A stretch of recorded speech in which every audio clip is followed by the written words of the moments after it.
Hello everyone, wherever you're joining us from. It's good to have you join us on this morning on LN 24/7, live from our headquarters here in Lagos. We are happy to have you join us this morning to discuss varying issues in Nigeria. And of course, not just issues, probably just, also to talk to you as well. I am Yemisi Lanredo. It's good to be here this morning also. Of course, it's good to be here, Yemisi. My name is Emmanuel Abia. Very good day. To you out there, it's a very good morning to you out there. It's a good day. It is a good day, a lot indeed. to talk about. Exactly. No matter what happens, it definitely promises to be a good day. Yeah, definitely. You know what I'm talking about. I know. All right. On this morning, we'll be tackling varying issues, of course, on our top stories this morning. We have the fact that Shell is telling the federal government to tackle crude oil theft and illegal refining.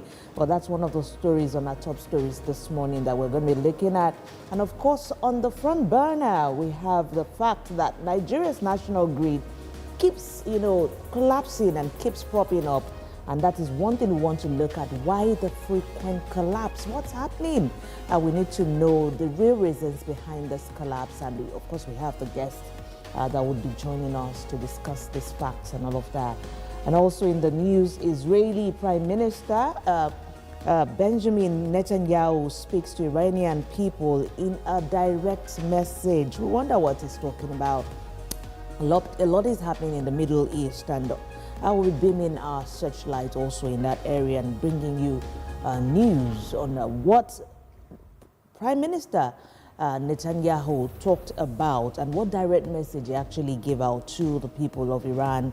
Plus, the federal government, that's Nigeria now, will settle pension arrears before December the 31st. That's coming from the Minister of Finance, Wale Edo. And I'm sure that would be a very, very good news to all the people concerned, the civil servants. They want to get their arrears. So that's one thing that the federal government is assuring the people. We will be paying the pension arrears before December the 31st. And I'm sure it's going to be a good Christmas for the people. A good Christmas. Although they shouldn't be suffering. It's what they worked for, and, they should be getting all of this. It's sad that we find ourselves in a situation in this country where people would work for months before being paid. It's so sad. But hopefully this comes. Hopefully the promise is being fulfilled. Yes, hopefully. So those are all the top stories we'll be looking at this morning on this morning on LN 24/7. You could also join us on the conversation. And of course, Abuja will be joining us as Abuja Studios. Our colleague will be joining us in this conversation. So do stay tuned.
LN 24/7 lights up your day with unbeatable shows that guarantees absolute access to stories that revolves around politics, entertainment, and sports. Breaking news, plus detailed reports and analysis. At LN 24/7, where the story goes, we go.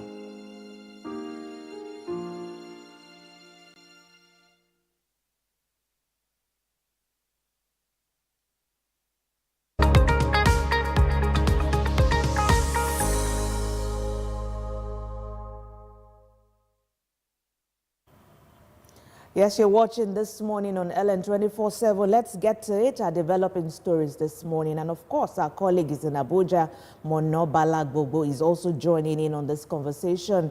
Yes, just before we bring in Mono, I was talking about what happened yesterday in Edo State, Emmanuel, and that's talking about the swearing in of the new governor. What's that his name again? Okpebolo. What's the first name? All right.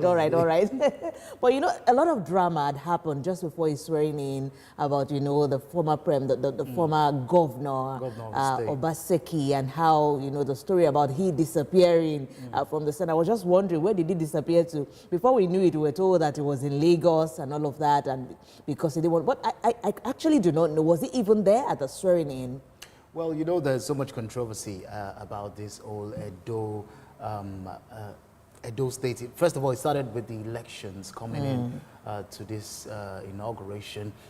The elections, we saw how the election was marred by a lot of irregularities. Jeez. Of course, INEC would say that they conducted a free and fair elections. But Obaseki has not, you know, the PDP, which is the current ruling party, they've not said anything, they've not opposed anything, they've not said they will go to court. But, you know, because that's where it always ends. But, you know, yesterday's inauguration, you know, Kati, a lot of things happened, and it raises a lot of eyebrows. Just before that inauguration, there were a lot of accusations that Governor Godwin Obaseki wasn't even in town, that he fled the country. The news we even heard was that he asked his staff to also leave by night bus the day before. You know, and I'm just wondering, is that true? That is the state of politics that we find ourselves in this country. First of all, the back and forth between accusations and counter-accusations. First of all, I don't know what reason Obaseki would have to flee from Edo State, and what reason he would have not to attend the inauguration, the handing over ceremony, because of course he should be able to give account. That is what the situation, what we always talk about. You should be able to give account when you're leaving office of what you did during your dispensation. And giving account, handing over means giving account, and, you know, opening the books, showing the books to this other person, and telling, at least showing the person what to do. But of course, in Nigerian politics, everybody comes with their own policy, everybody comes with their own way of doing things. So Okpebolo coming in would want to do things his own way, and you know, going away from what Obaseki has been doing. So Obaseki would actually say, what is the need of me being present? After all, it's another political party that is coming to take over. But then again, we all still need to do the right thing. He was supposed to hand over, and I didn't get to see that picture if you actually did the proper handing over to the new governor of Edo State. Well, one thing I also know is that President Bola Tinubu also sent a message congratulating the new governor, and also talked about the new governor having a connection with the legislature, that the House of Assembly in the state, and not act in the way the past governor acted, which, you know, it was so disconnected with those people. We know what he did, and, you know, appointing the people, not, you know, all of those drama. And we truly hope that this dispensation wouldn't be like that. We see a lot of governors also coming up with that act of not, you know, having that connection with the legislature. And we know what happens, or what happened prior to all of that, but then we wouldn't dwell on that. We're talking about the appointment we just mentioned now. We understand that Obaseki made some controversial appointments. But guess what Okpebolo is doing? There are news that we saw the appointments of Oshomole's sons are in his cabinet, and you wonder whether it's a family affair now going on in Edo State. Well, all eyes will be on Edo State, you know, for the next months, right? I will be bringing you updates on developments from that area. But then let's get back to some of the developing stories that we have lined up for you. And we're talking about the Shell Petroleum Development Company of Nigeria Limited advising the federal government to nib crude oil theft and illegal refining in the bud to safeguard the nation's resources and protect the environment. SPDC's country chair, Shell Companies in Nigeria, and Managing Director Sagi Okumbo advised on Monday at the opening of the 42nd Annual International Conference and Exhibition of the Nigerian Association of Petroleum Explorationists in Lagos. represented by the SPDC's Acceleration Manager, Gogo Eneyok. Okubo, however, pointed out that for these and other efforts and investments to achieve the desired results, the government had to improve the regulatory environment with continuous improvement in the provisions in the Petroleum Industry Act. The company said it will continue to power progress in the drive for energy security in Nigeria through its businesses and in the upstream, midstream, downstream, and renewable sectors. Well, I wouldn't want us to dwell on that because there's a stronger development, which is the second developing story. Then maybe we could bring in that one if you would agree with me as we go on. But then let me take that second story, which is reactions, which has continued to trail the Independent Petroleum Marketers Association of Nigeria, IPMAN's secured agreement with Dangote Refinery to lift products directly. Well, IPMAN National President Abubakar Garima announced this in Abuja after a meeting of the National Working Committee of the association. On Monday, it said the partnership will ensure steady and affordable supply of PMS products nationwide.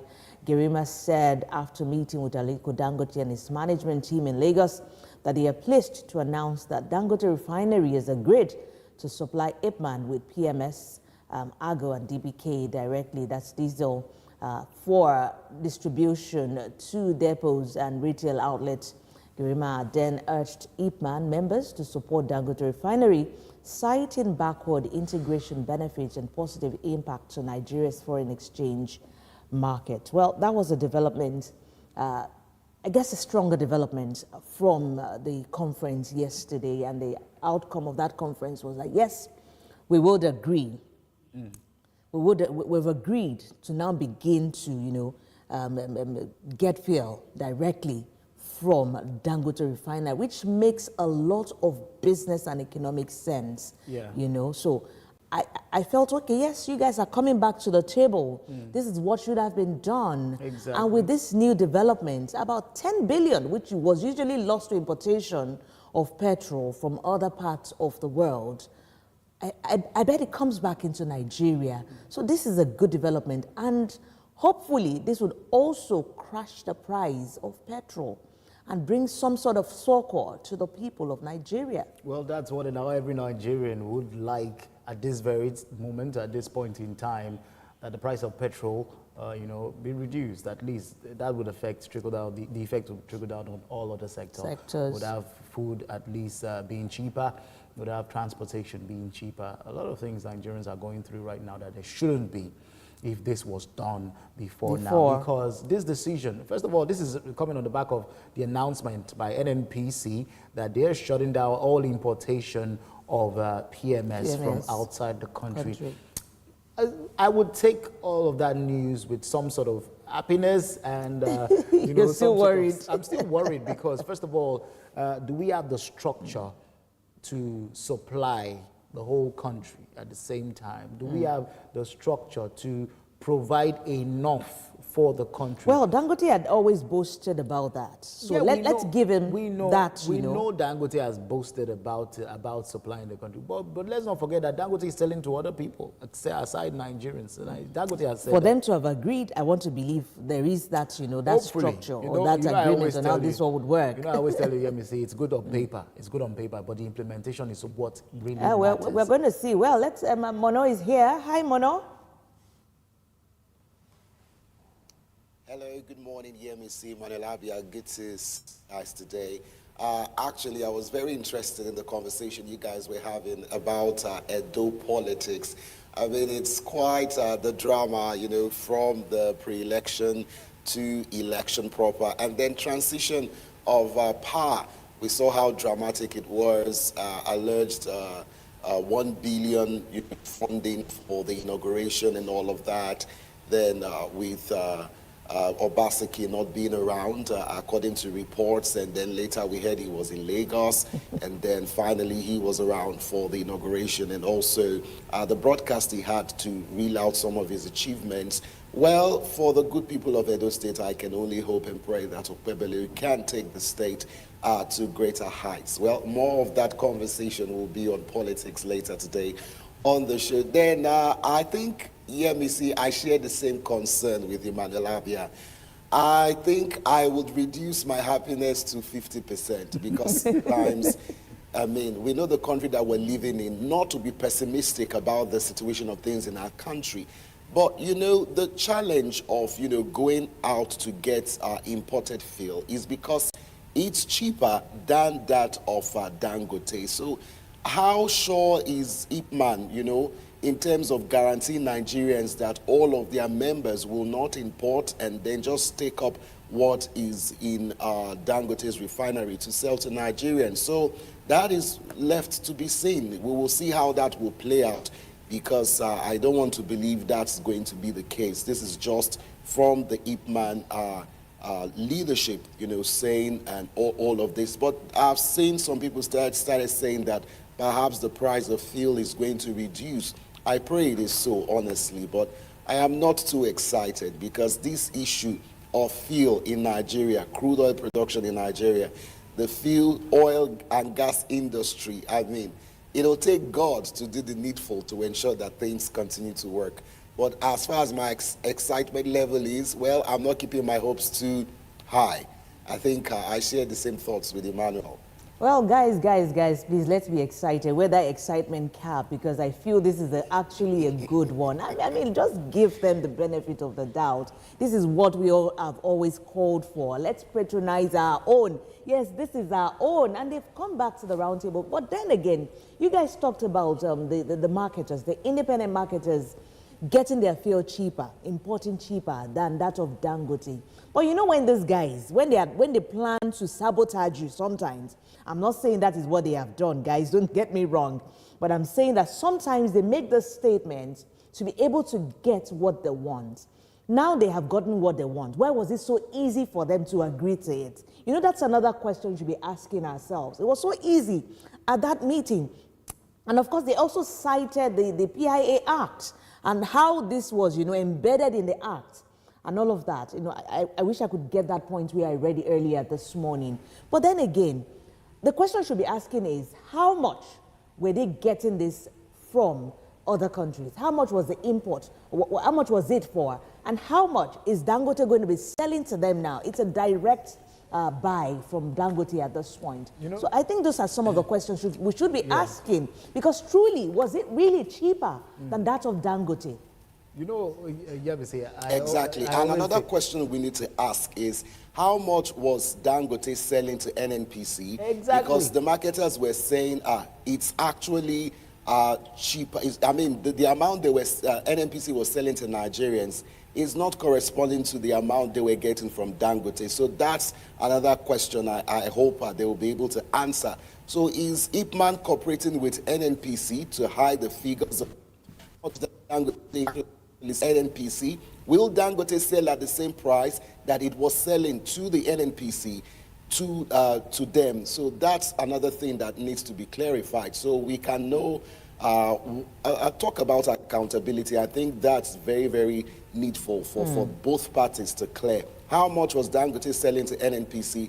Will they sell that same amount to the independent marketers? How will it reduce the price of the product? That's very key. Yeah, you just took the words out of my mouth, but let me just add something. As long as there is no transparency, as long as there is all of these secrecy, as long as that sector, the oil and gas sector, is shrouded by a lot of secrecy, we will never move forward, because we're always back and forth on prices. Whatever Dangote is selling to NNPC, whatever was selling to NNPC, whatever Dangote is selling to Ipman right now, all of the effect of all that battle back and forth is the Nigerians on the streets that is going to be feeling the brunt of all of those, because when people are not dishonest, anybody in any fuel station can just put the price on whatever.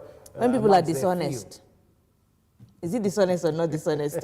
When people are dishonest, you know, it's the Nigerian, that's you and I. Let's not forget. You and I is the one that are going to feel the effect of all of these. So I think we should start by being honest with the price. And let's not forget the vital points being raised by Shell here, talking about the illegal refining that is going on in this country and the crude oil theft. This thing is the problem is hydra-headed.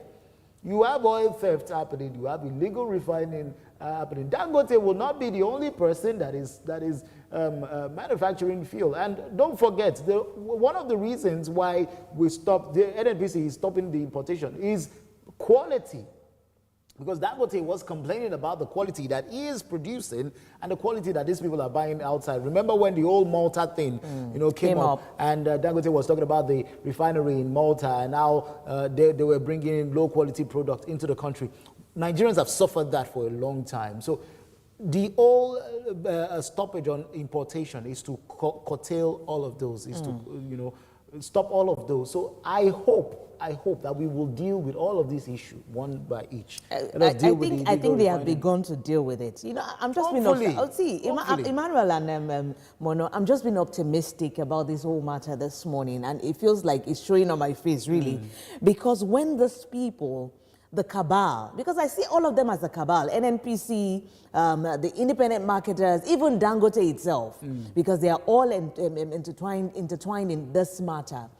Because it does look like when they want to agree on something, it is very easy for them to agree, which is what we have seen at that meeting yesterday or at that conference. But they would only agree them to come to the table. Them. That is the point. If it favors the Nigerian, the everyday Nigerian. That is the point. So we're hopeful that now that the IPMAN and NNPC and all of the people, all the stakeholders involved are going to be buying directly from Dangote. Hopefully, it would be cheaper. And at what rate and at what exchange rate are we buying it? That's another question. Is NNPC still supplying to Dangote in Naira? That's another question. They even started. So yes, so those are the things, those are the factors that we should be considering in this agreement that they have brought to the table for Nigerians. And we're hopeful that I've not been to the fuel station, and because I was hoping that with this latest development, even from last week, NNPC was saying something like prices would come down. So I'm just thinking probably we'll go out today and see what the markets are like and what the pump prices are like, and of course we'll be bringing you developments on all of that matter. But then let's put to rest. Let's move on now. Yes. So this next one we're talking about President Bola Ahmed Tinubu approving the reappointment of Samson Duna as the Director General of the Nigerian Building and Road Research Institute for another 4 years. Now, of course, this was contained in a statement by the Deputy Director of Information, NBRRI, Peter Mashem, on Tuesday in Abuja.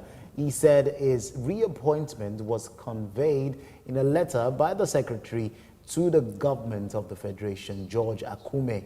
Mashem said Duna had been serving as the Director General of the Institute since his appointment in 2020.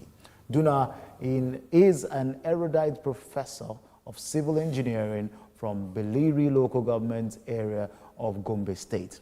Now, he's quoting his words, he said, as a concerned registered engineer, Duna is also a member of the following professional bodies: a member of Nigerian Institute of Engineering, Management, and fellow Nigerian Institute of Civil Engineers, and he is also a fellow Nigerian Association for Engineering, Geology, and the Environment, and fellow Nigerian Society of Engineers.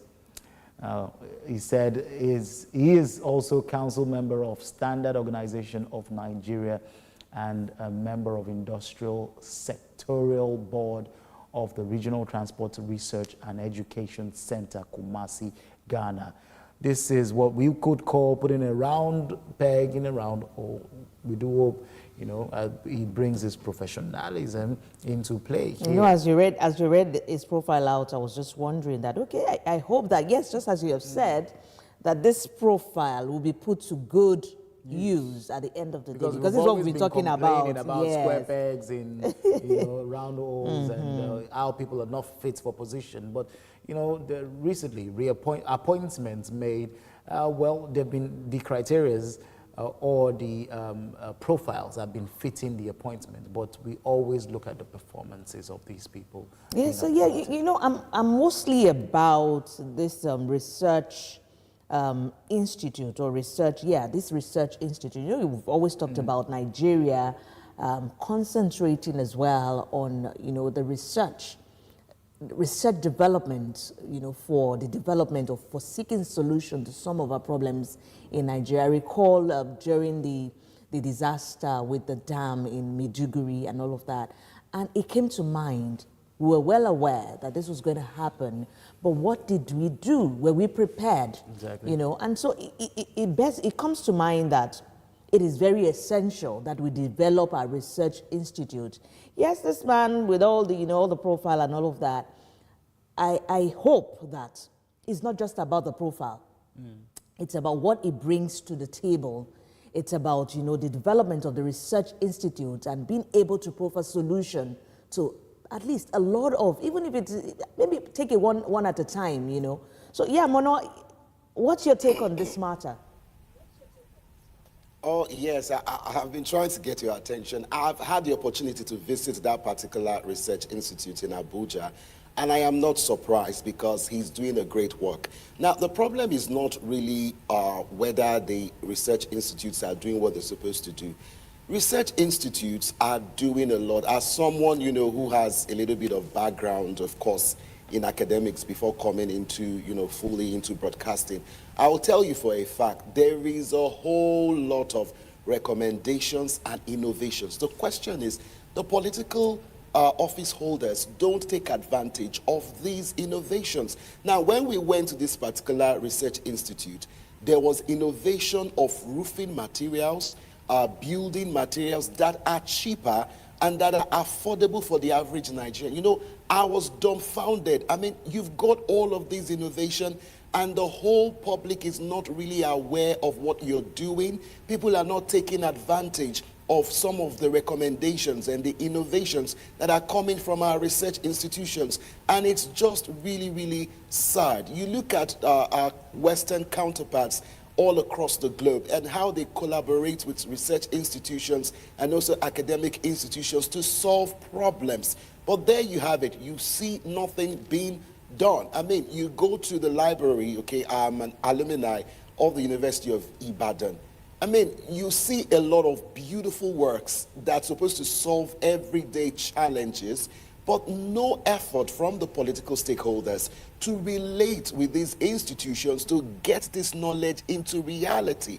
And we keep asking ourselves why we remain an underdeveloped nation. So I'm not really surprised, Yemisi Emmanuel, that Mr. Sampson has been reappointed. I recall when we went to visit him, I think that was 2 years ago, how he welcomed us, showed us a lot of the things that they were doing and all of that. And I mean, thumbs up to him. I'll say he's doing a good work, because one thing is to get your work done. One thing is for the resource that you have, put out to be used. And if government is not taking advantage of some of these innovations, then who are we to blame? The people in charge of the research institutions, because from my own personal perspective, I feel they are doing a good job. Well, I'm glad that there is somebody here who is able to speak for him in the person of you, Mono. It's a good one. But then again, I would ask, yes, you've been doing a lot, and it does look like a lot of Nigerians are not even aware of what you're doing because you feel you should rely on maybe some government official or, should be coming, to collaborate with you, which is the right thing, actually. But then again, how are they thinking out of the box? I mean, if you have a lot that you have done with innovation and all that you have mentioned, how are you getting it out there? Are you happy that you've done it and it's not been put to use? So I think that's a question. How they should take their collaboration further beyond the government. If the government is not coming, let's take it further to the private institutions who could, sponsor some of those things and, we'll put them to use. Sorry, Yemisi, I'll have to disagree with you, because who created the research institutes? It was the government. Why spend money? It's like, it's as good as wasting money. Why did you create the institutions in the first place? Because you want them to contribute to your process of governance. So it is the responsibility of the government. I think something is wrong with the system, because if the system is working like it should, when you create a research institute, there is a purpose. you created that institution, not just to create job opportunities. It's because you want real-time solutions, and you don't want to rely on resources being spent to import people to come and solve your problems. These are institutions that are working locally, looking at our environment, the peculiarity of our challenges as far as building is concerned. I did not even mention, they also have innovations in terms of equipments to build houses. These things are there, and like I told you before, I was quite dumbfounded, like nobody is looking into all of this development, even how to use mud. They have innovation, which I guess will be very cheaper than a bag of cement that probably goes for about 8,000 naira. So the government created these institutions. It is the sole responsibility of the government to ensure that these things goes out, because you are the one spending the money. If you're spending the money, then you know the brunt of the resources you're committing to these research institutions. It is your duty, because these research institutions, do they really have the media capacity to go out there to broadcast what they're doing? I saw magazines, they have publications. So I guess they're probably doing what they can to ensure that whatever innovation they are putting out is out there for the public. So, but is the public interested?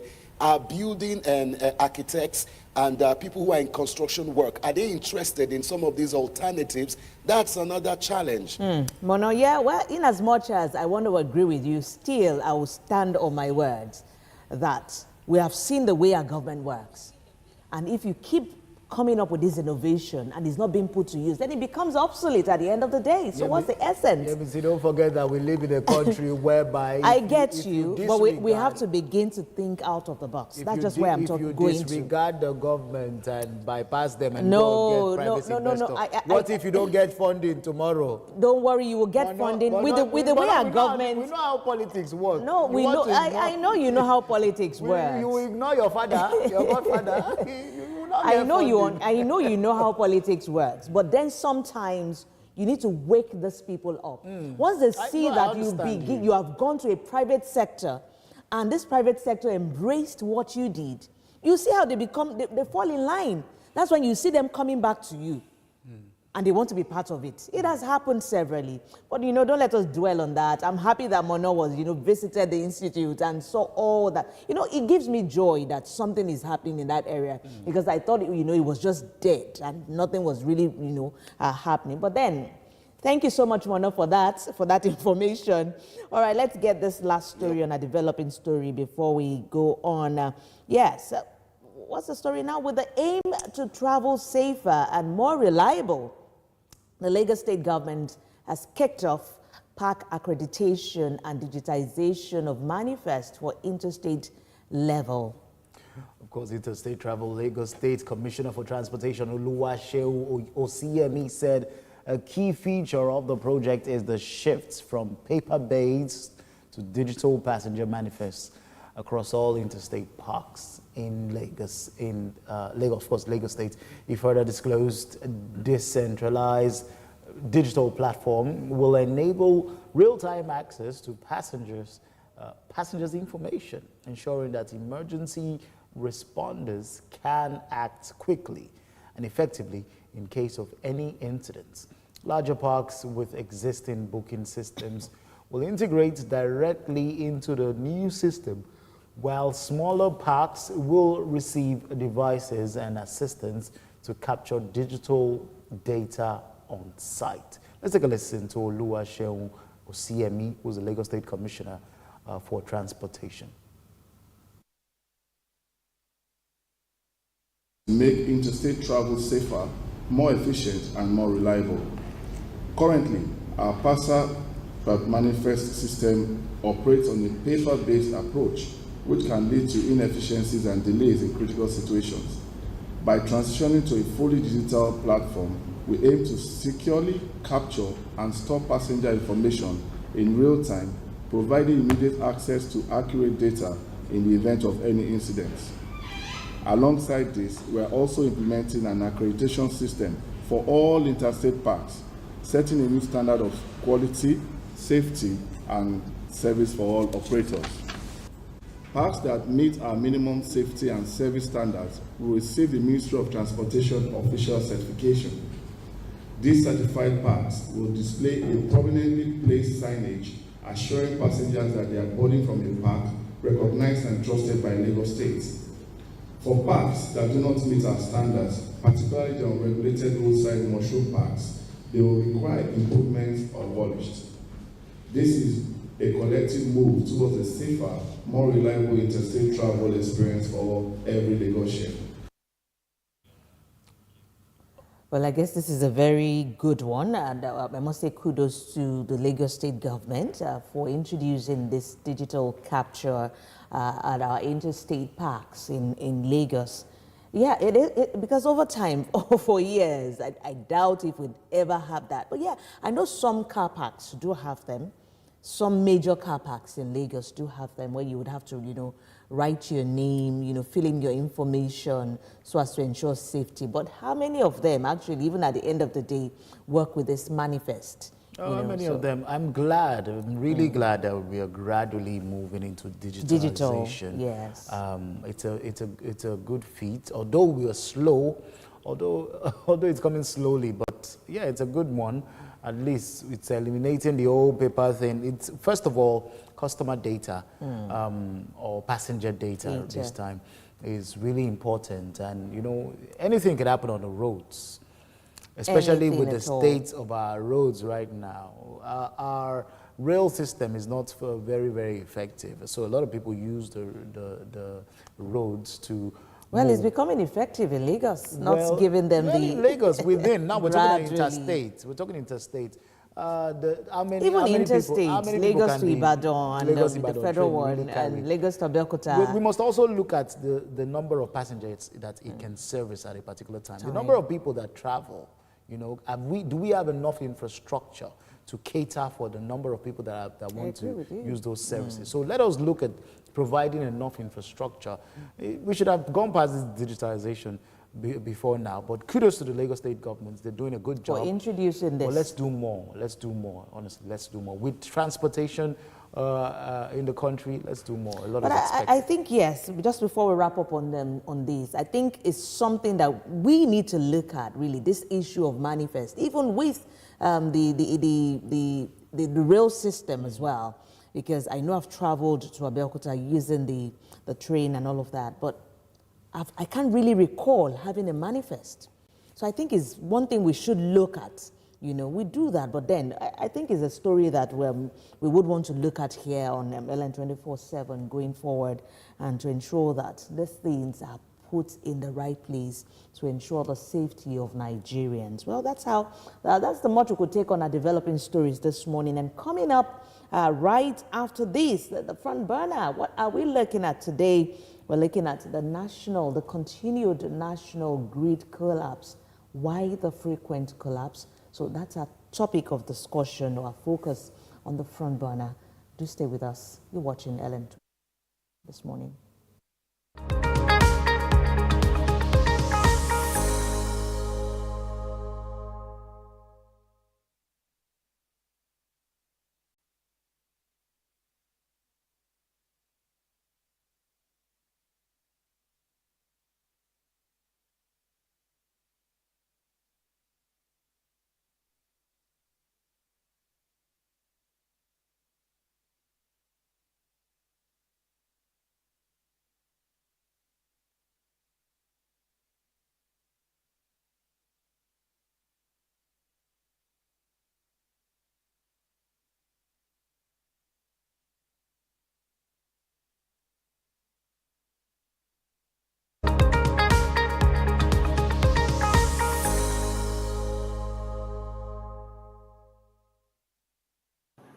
The e-cab or ride-hailing industry is booming in Africa, fueled by global giants like Uber and homegrown leaders like Bolt, InRide, LagRide, and many others.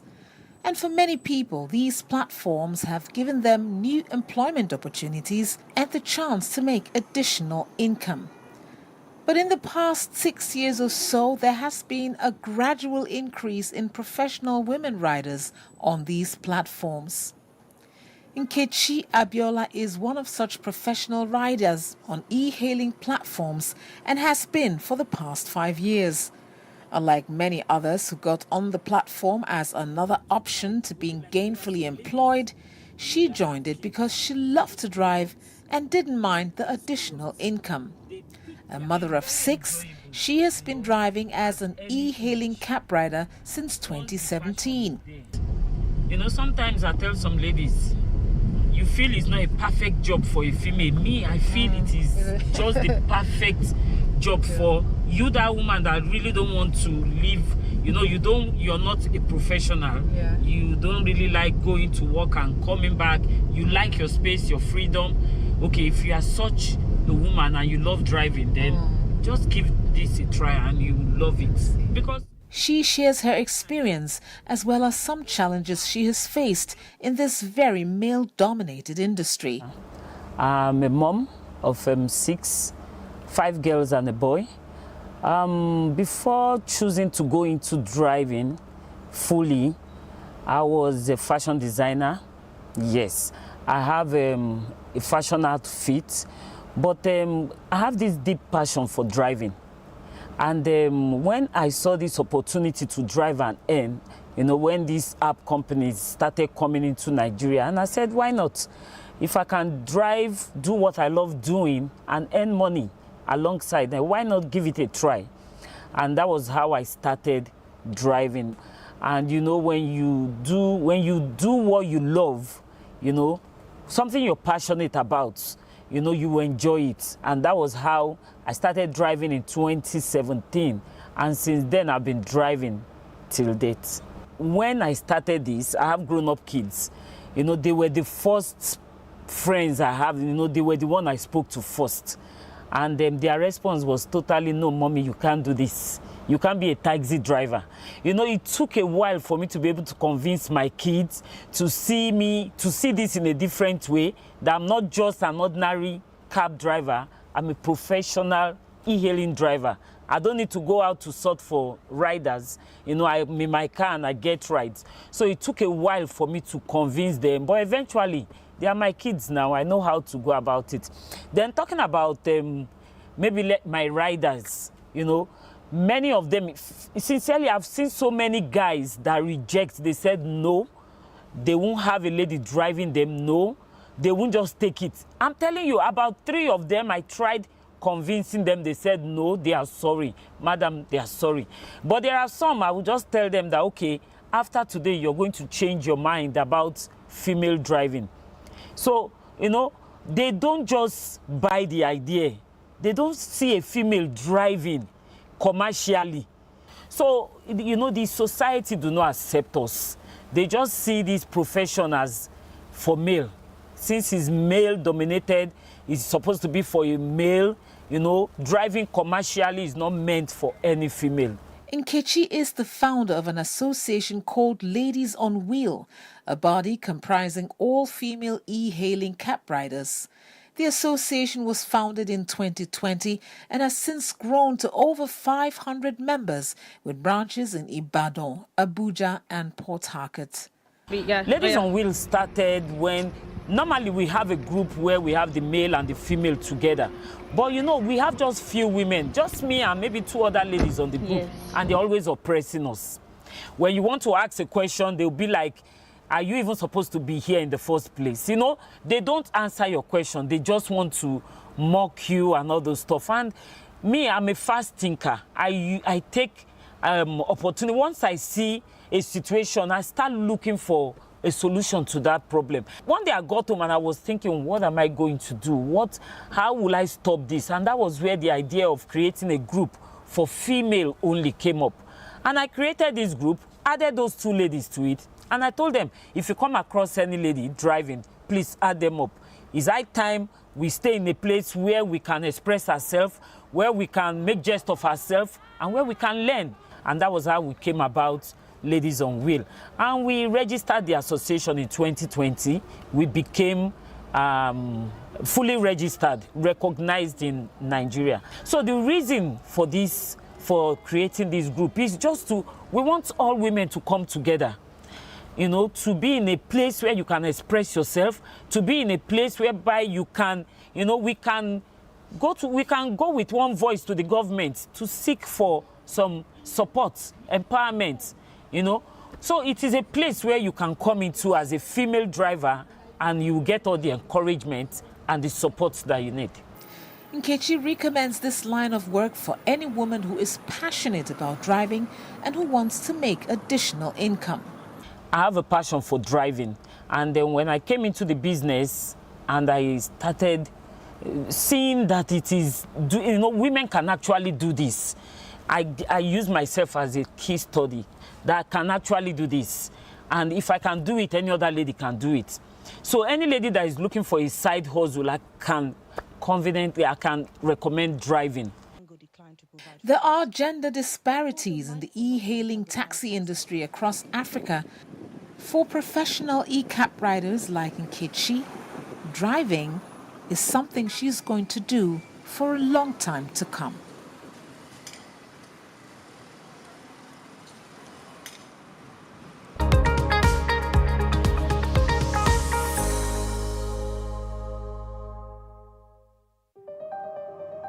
Ellen 24/7 is first of all a news station.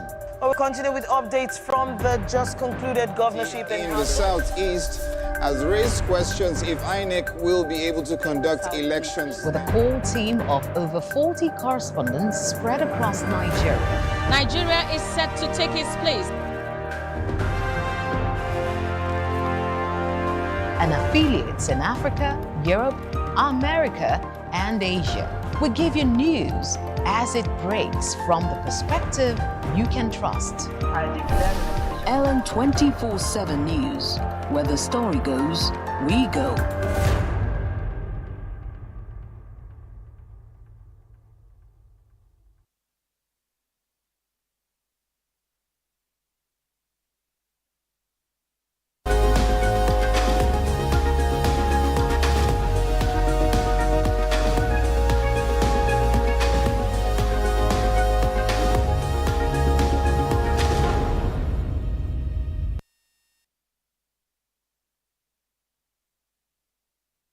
We're glad to have you back. You're watching This Morning on Ellen 24/7, and it's time for On the Front Burner. And today we're focusing on Nigeria's national grid, why the frequent collapse. And of course, we have our guest, Busola Mituashe, will be joining in on the conversation. She's a spokesperson, Ibadan Electricity Distribution Company, IBEDC. Also joining us in the studio is Engineer Kitayo Akintola, the former chairman, Nigeria Society of Engineers, Ikeja branch. Yes, let's get to the story now. Today, we want to tackle the elephant in the room. Nigeria's national grid incessant shutdown for the 10th time this year. The national grid has collapsed, plunging millions into darkness. But this doesn't seem like a technical glitch alone. It does look like it's a symptom of deeper crisis of leadership, infrastructure, and accountability.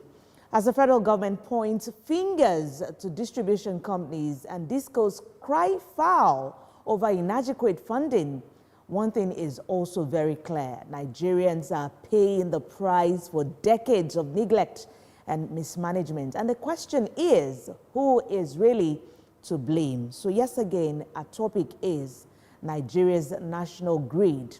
Why the frequent collapse? Now, is it the discos struggling to distribute power due to outdated infrastructure? Big question. Or is it the government's failing to provide a stable and attractive business environment? We will dissect the messy politics and economics behind Nigeria's power crisis. And also we would ask the question, what is the way forward? And our talking points are centered around, of course, various talking points that we will be dealing with is grid collapse continues, that the continuation of the grid collapse that we're experiencing. We don't know if it will collapse again today. Infrastructure fails. Of course, the failure of infrastructure. Is it actually the failure of infrastructure? and we would also be talking about the way forward. All right, so yes, as just we introduced him earlier, joining us now on this matter is the spokesperson of Ibadan Electricity Distribution Company, IEBDC, Busolami Tuashe. Also on this matter is Engineer Kitayo Akitola, who is in the studio already, former chairman at Nigeria Society of Engineers, Ikeja branch. But just before we go ahead on this conversation, this is what we know, and we're talking about the facts, the key issues plaguing the power sector. One of it, which is the first, is that 10 grid collapses in 2024. Nigeria's national grid collapsed 10 times this year, and that's not so good. It has disrupted power supply nationwide. Also, we know that 8,100 megawatts transmission capacity, well, despite having an installed transmission capacity of 8,100 megawatts, Nigeria's grid struggles to distribute power efficiently. Also, Nigeria has an installed power generation capacity of 13,610 megawatts, but distribution limitations hinder utilization. Another fact is that, of course, still another fact we're talking about 4,000 megawatts distribution limits. Nigeria's 11 distribution companies, or you can call them discos, can only handle approximately 4,000 megawatts, leading to rejected power and grid instability. Now, the next facts that we have is $10 billion annual losses, which points as Nigeria loses an estimated $10 billion annually due to power sector inefficiencies affecting economic growth and development. These are the facts that we have, and we've stated them. Now let's go into the conversation proper. Yes, we must say thank you so much for joining us with Solami Tuashe this morning on LN 24/7. We appreciate your time. So let's begin with you, because you are a major stakeholder here, talking about the discos. Now, there is the point, the pointing of fingers, and the TCN has said it's because you do not have enough infrastructure to take on power. They've been able to produce over 8,000 megawatts. Is that true? All right, we'll get back to Busolami. You are here because I'm told she's having a bit of connection issues. We'll get back to her on that so that she could, discuss more on that. Engineer, thank you so much for coming on all the time. We appreciate your time. Thank you so much for having me. Let me go straight to it, because it's an elephant. It's a big one, and like almost every 2 days, Emmanuel, am I right? There is a collapse. As an engineer, what do you think is wrong? Yeah, thank you for having me. I think there is an adage in Nigeria. My people have an adage that says, you are seeing a man that is not walking straight, and you are looking at the leg, the load that he carried, and saying, why is your load bent? Just look at the man straight to the foot, where you see that the problem starts from the foundation. I think we have a foundational problem. I was discussing with somebody. We have a group called the Think Tank on Nigeria. And in this group, we look at issues. Fortunately, we have different crop of people. There's an engineer who initiated the group. And our topic this week, or in the last few days, has been on this power generation, distribution, and transmission. Why the collapse? The collapse will still be on until we go back to the foundation. The first thing I always ask is that, where are the statistics? Where is that data that says this is what we want to work on? When you don't have all those things, when they put on figures, I wonder, because the understanding, like now you said transmission can transmit how much? 8,000 plus. But the understanding is that they have only less, they transmit more than 5,000, their system will collapse. So it is their system? They said their system will collapse. And all these frequent things, apart from the ones that they attributed to vandals of recent, those few days we've been having some of those poles being vandalized, and maybe the cables and all the conductors. But what we've been having in the past, that if they want to transmit more than 5,002, the system will collapse. So it has been a struggle for them to transmit. Is our transmission getting to that level that it can transmit 8,000? Then, you know, if you take it bit by bit, the generating the GenCos, how much can they produce? They said they are producing less than 50% of their capacity, or because the transmission cannot transmit beyond that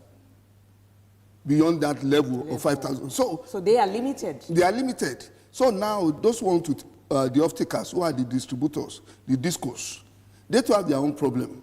The major problem of the discos is that they refuse to do what they're supposed to do. What stops each houses to have a meter? What stop? You see, they still want to continue to fall on their past, thereby collecting what they call metering, collecting money without estimated bills. And now, when they started this, what's called Band A, the Band B, up to what we call, in some areas, we call it bandit. Because when you are collecting money, which you don't deserve, that is bandit. Some areas are bandit area. They intentionally leave them that area. Why? Because they just want to continue to reap where they do not sow. When you start charging somebody 50,000 naira, one bedroom apartment, 50,000 naira every month, is that not banditry? So, in essence, if they refuse to meter people, nobody will want to take their lights. Because if you meter me, I know how much I am to pay. So I won't bother. Continue to bring it as long as I'm metered. I will pay what I use. I can put off all my light and put on only the one I need. So until the distribution companies also metered, they will not be able to take the excess. All right. I'm told Busolami is back. Okay. Yes. So Busolami, it's good to have you join us. You know, fingers have been pointed at you. Engineer here has also said, until you are able to do what you should do, and the TCN said is because you do not have enough to take on power. You do not have the infrastructure to take on power. Is that true? That is exactly not correct. And if I recall, the focus of this discussion is why do you have incessant grade collapse, national grade collapse, which sits directly with the TCN. So that is not the question here. If metering, how will metering affect the management of the system? If you understand how the sector works, you have the generation, you have the TCN, then you have the distribution. So the topic we're looking at today is the wires that gives light to the people, that uptake from the generation to the people, that is the distributors. So really the issue of metering does not arise here.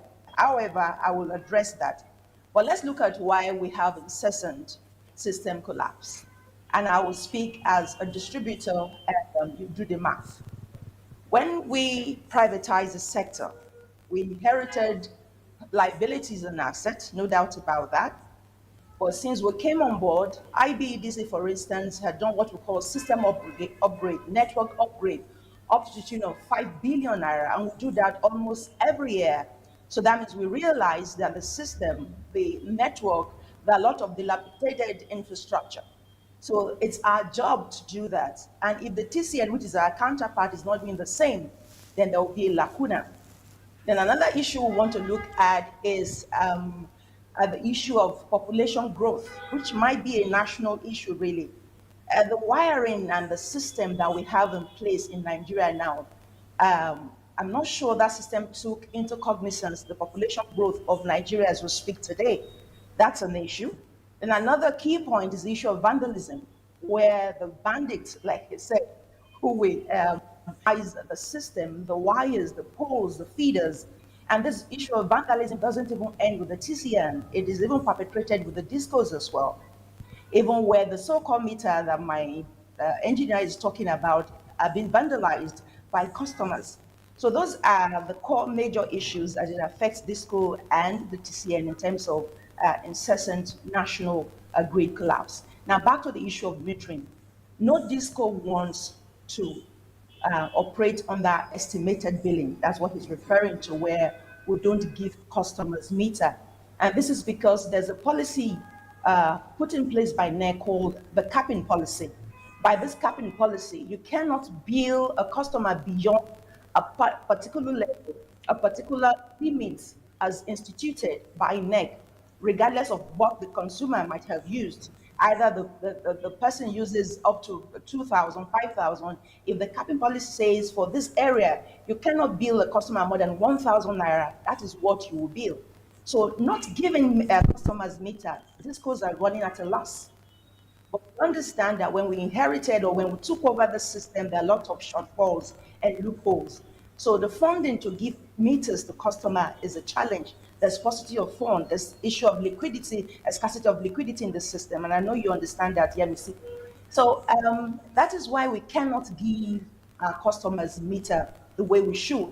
But the government has come to the aid of the customers to say, fine, we can provide meter in a way. And that is why what is called the MAP scheme was in for 3 years ago.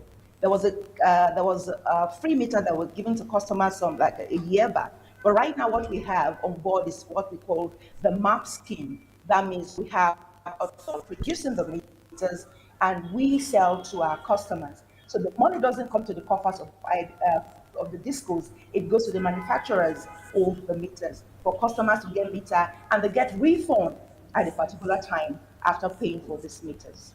Yeah, thank you for clearing the air around that area. I still have some questions on metering, but then let me allow my colleagues come in here. Emmanuel. Thank you very much for joining us, Busalami. You know, it's good that you're clearing the air on all of these. But there are still some issues here. You know, you really haven't really tackled that particular question about what the TCN has said, you know, talking about power generation and power distribution. They're saying that the distribution companies they don't have the capacity, or they're rejecting taking power from that is being produced and distributing. They're not taking enough as they should.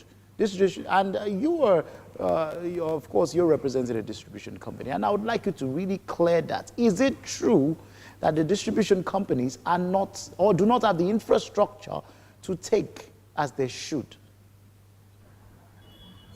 I will speak for my disco, and I will say that is not correct. We need more supply, really, because you can only give what you have. And we have issue of people clamoring for more supply. So why would we reject supply? Why would we reject power? So for my disco, that is not correct.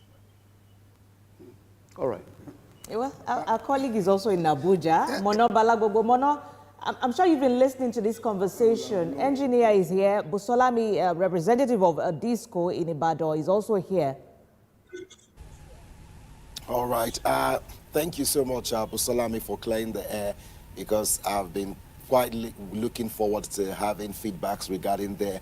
But my question is directed to Engineer Akintola. Now, Akintola, given the present situation of the inability of the TCN to really tackle some of these challenges, you know, like Busolami said, when they took over the infrastructure, they had to do upgrading, spending over 50 billion naira yearly. So why is the TCN not able to do same? Do you think this points to the conversation of having this particular sector being privatized in terms of power generation? Yeah, thank you so much. I believe there is a problem somewhere. For the distribution to have told us that they keep investing, I believe if due diligence has been done before they took over, I don't think we should find ourselves in this place.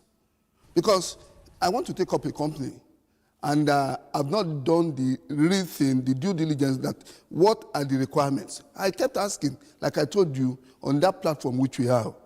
All I told them is that they should go back to the field. This thing is supposed to start from the field, back to their table. How many transformers do you have? How many have you added? and what is your expectation. I think there is a lot of gap in their taking over. That one has really affected them. They jump into it. Maybe the thinking was that there was enough money because government was funding it. Everybody assumed when government is funding, it's like a tea party. You just go there, pick what you want. But when it is an individual who wants to do it, without due diligence, I think that gap is still there. Something is wrong somewhere. I have the belief that the DISCOs did not do the right thing. No matter whatever they said their investment is, that means what was available at that time was more than what they envisaged. So that gap is still what we are tackling with. Because you see, you get to some areas, you see on a transformer, there is supposed to be only 3 cables coming out. You see more than 20. Go to some areas, you cannot even go there and do some work. Because I do work with some of these DISCOs, and it's appalling. So if the Ibadan DISCOs, of which where I live, belongs, and they said they've been taking from TCN what they require. My area have not been having light in the last 3-4 years. They just segmented my area, and anytime I ask questions, I had to go back to TCN to get some information from them. They said the problem is that, like places like Ibadan, DISCO always reject. And there was a table that was shown to me. The man had to go to the table, and this was what was given, and this is what they took. Okay. So the problem now is, let them, both of them should give us their data. Let them give us every day. Now this is what TCN gave, and this is what they took. Okay, yes, just before I go back to Busolami, let me clear the air. You know, when we started this conversation, you said there is a foundational problem that TCN also had. You may want to tell us some of this foundational problem from the TCN angle, and why we have, is it just the distribution companies that are not taking the power, or TCN itself has, you know, a greed issue? Yeah, they have greed issue. If the distribution refuses to take, it affects their frequency, and any frequency that goes beyond the range trip off the line. And to start, it's always a very difficult thing. You start producing, and then there is a hiccup on the way. So it's like you have to remove many of these debris before you start again. So that is the problem of the DISCOs refusing to take in whatever they transmit to them, because they will look at how many people are paying, what will be the revenue to pay, balance their books, and say, okay, we don't want it. Now, on the part of the TCN, if we have been on 4,000, 5,000 for years, what have been their plan? In the past, when we were young, the military government was on ground. I know in 1975, they would tell you 5-year development plan, 10-year development plan, 2025. But where are those things today? TCN, they've not been able to upgrade. Siemens came some few months ago, and they said, okay, they will do this, they will do that. Where is Siemens today? What progress have we made from there? So that's why I see it falling that I'm seeing 8,000 now, because nobody is seeing anything. All right, so it just tells us that it's not just DISCO, really. No, it's not just DISCO. Because if the DISCO is not able to take on power, then you must have a reserve or something, because we are not engineers here. It can't be reserved. You know, it's like the air you breathe in. You can't put it in a vessel. If you don't take it, it becomes a problem to you. I want to be clear on something now.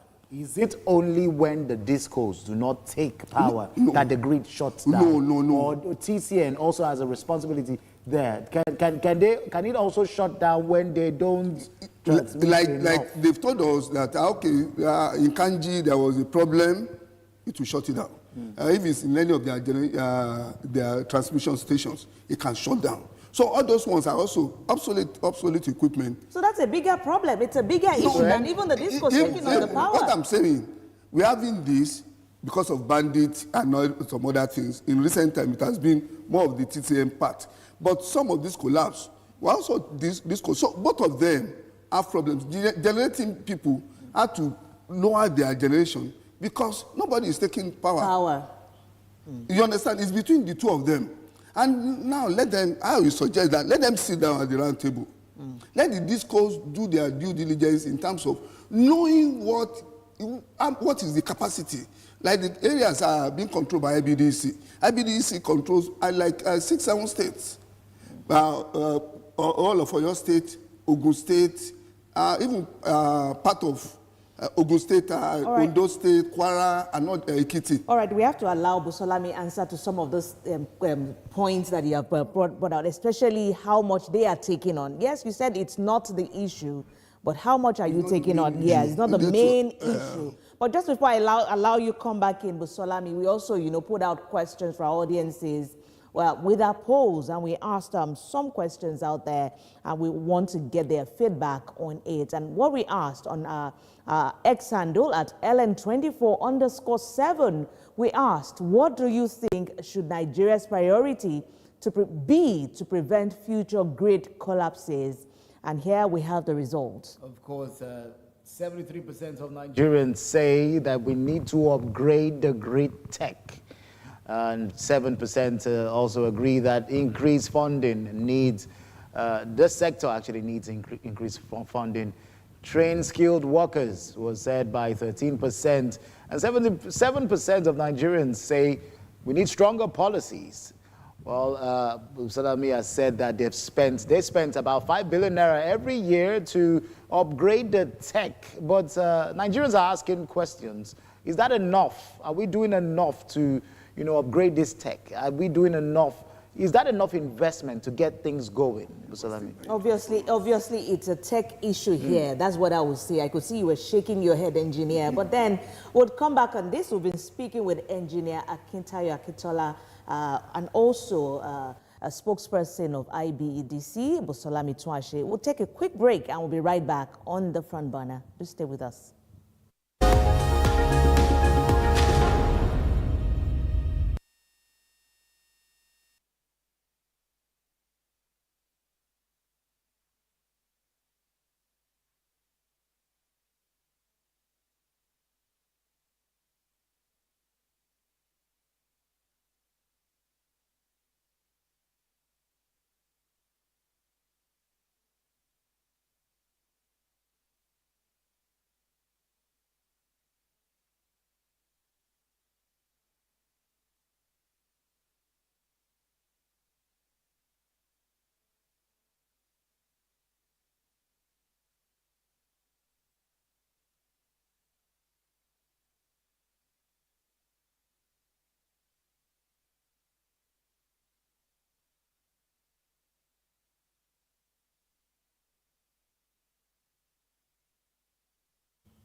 We're glad to have you back. You're watching This Morning on LN24/7, and we've been on the front burner talking about the Nigerian national grid, why the continued collapse. And we've been speaking with the spokesperson of Ibadan Electricity Distribution Company, Busolami Twashe, as well as engineer Akintayo Akintola, right? The former, he is the former Chairman, Nigeria Society of Engineers, Ikeja branch. Thank you so much, gentlemen. Just before I allow my colleague in Abuja to come on, Mono, Busolami, so many things have been said. You also said it wasn't true that you were responsible for the finger pointing from the TCN. But let's ask you, how much of power can you take on from the TCN? Okay, right here now, I may not be able to tell you exactly what that is, but what I know is before now, we were having over 10 megawatts, and we realized we needed more. And of course, with this, the Band A tariff, we've been using way much more than that.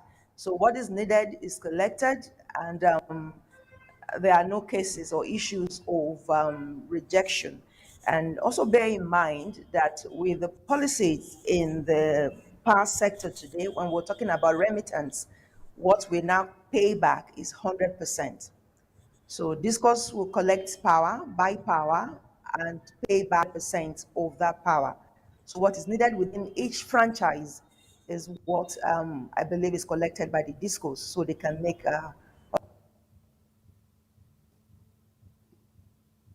All right, Busolami, let me stay with you there, Busolami. You talked about Do we still have Mr. Salami? Okay, I think we do not have our... Yeah.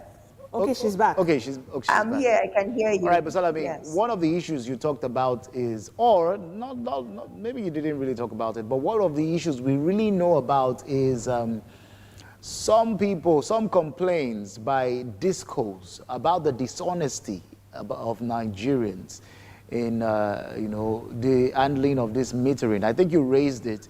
You talked about vandalism, customers vandalizing the meter, which the effect will trickle down on the power that is being consumed by these customers. And I know that the discos are set up as business enterprises that want to make money. You understand? So how do you deal with this? Because this would have an overall effect. If you're not making enough money, maybe that would affect how much you're taking in, because you'd have to count your cost and say, I'm not making as much money as I should, so I should reduce my the amount of power that I'm taking from the TCN. How do you deal with these customers that vandalize the meters that you provide and that are consuming powers illegally? All right, I'd like to bring you to a topic, or what we call ATC&C loss in DISCO, where we'll look at the aggregate technical loss and collection loss. So where meters are tampered, we call them energy theft, where people use electricity or tamper with the reading of their meters and they don't pay exactly what they use. It amounts to loss for all DISCOs. It's a major loss. But thankfully, the Electricity Act now recognizes that vandalism is a crime and is a jailable offense. Vandalism, energy theft, they are all crime right now, and they are very, very, very jailable offense. So if a customer is caught, a customer can be prosecuted for vandalism and, of course, for energy theft. But what we've been doing is to sensitize customers on not just the loss the DISCOs incur from it, but even the danger of tampering with electrical installations. The issue of electrocution has happened where people tamper with installations, maybe be it a transformer, be it a pole, be it a meter. So there's an inherent danger when customers tamper with electrical installations. So that much we've been doing to ensure that customers are aware of the dangers involved and, of course, the losses. So now back to us, of course, when you have losses, there's no way you can recoup what you're putting into the business. So, and that is one of the challenge that the DISCOs are facing in terms of collection losses. And of course, you have the technical losses. So these are major challenges, but a lot of work is put in place in terms of system upgrade, in terms of technology, where it becomes a little more difficult for customers to just tamper with those meters at will. And of course, we're increasing monitoring and evaluation. So we have our revenue assurance protection officers out there monitoring to ensure the sanctity of our meters. All right, let me just allow Mono to come in first. Engineer, you would have your say. Mono.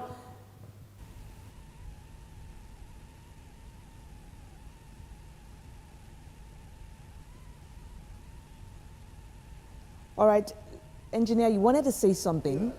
I want to put it to my sister on this vandalism and everything.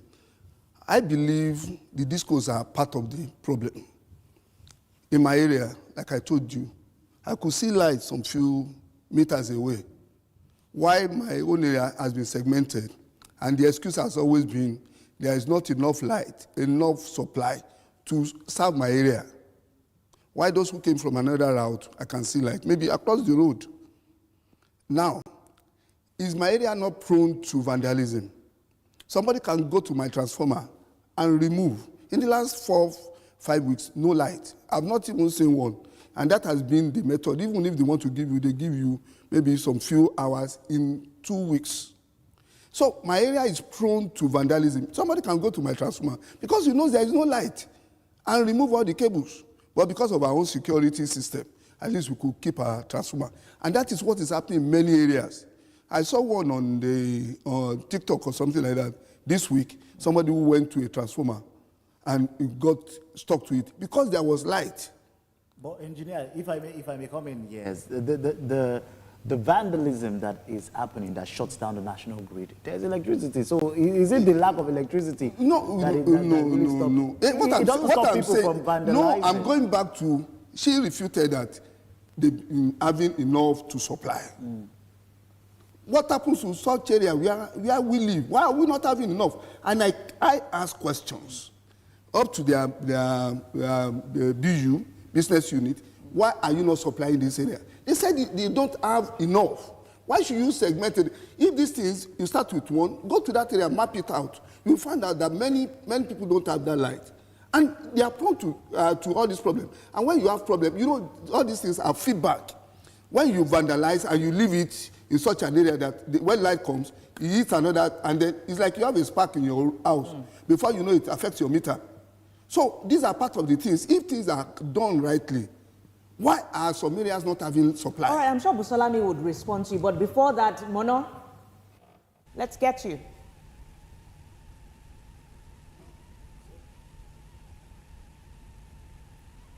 All right. Have the audio issues coming from Abuja studio, and we will rectify that soon. Mono, we'll come back to you when we fix the audio. But engineer, still on you. One of the reasons I raised the issue of vandalism is I want to ask the question: why?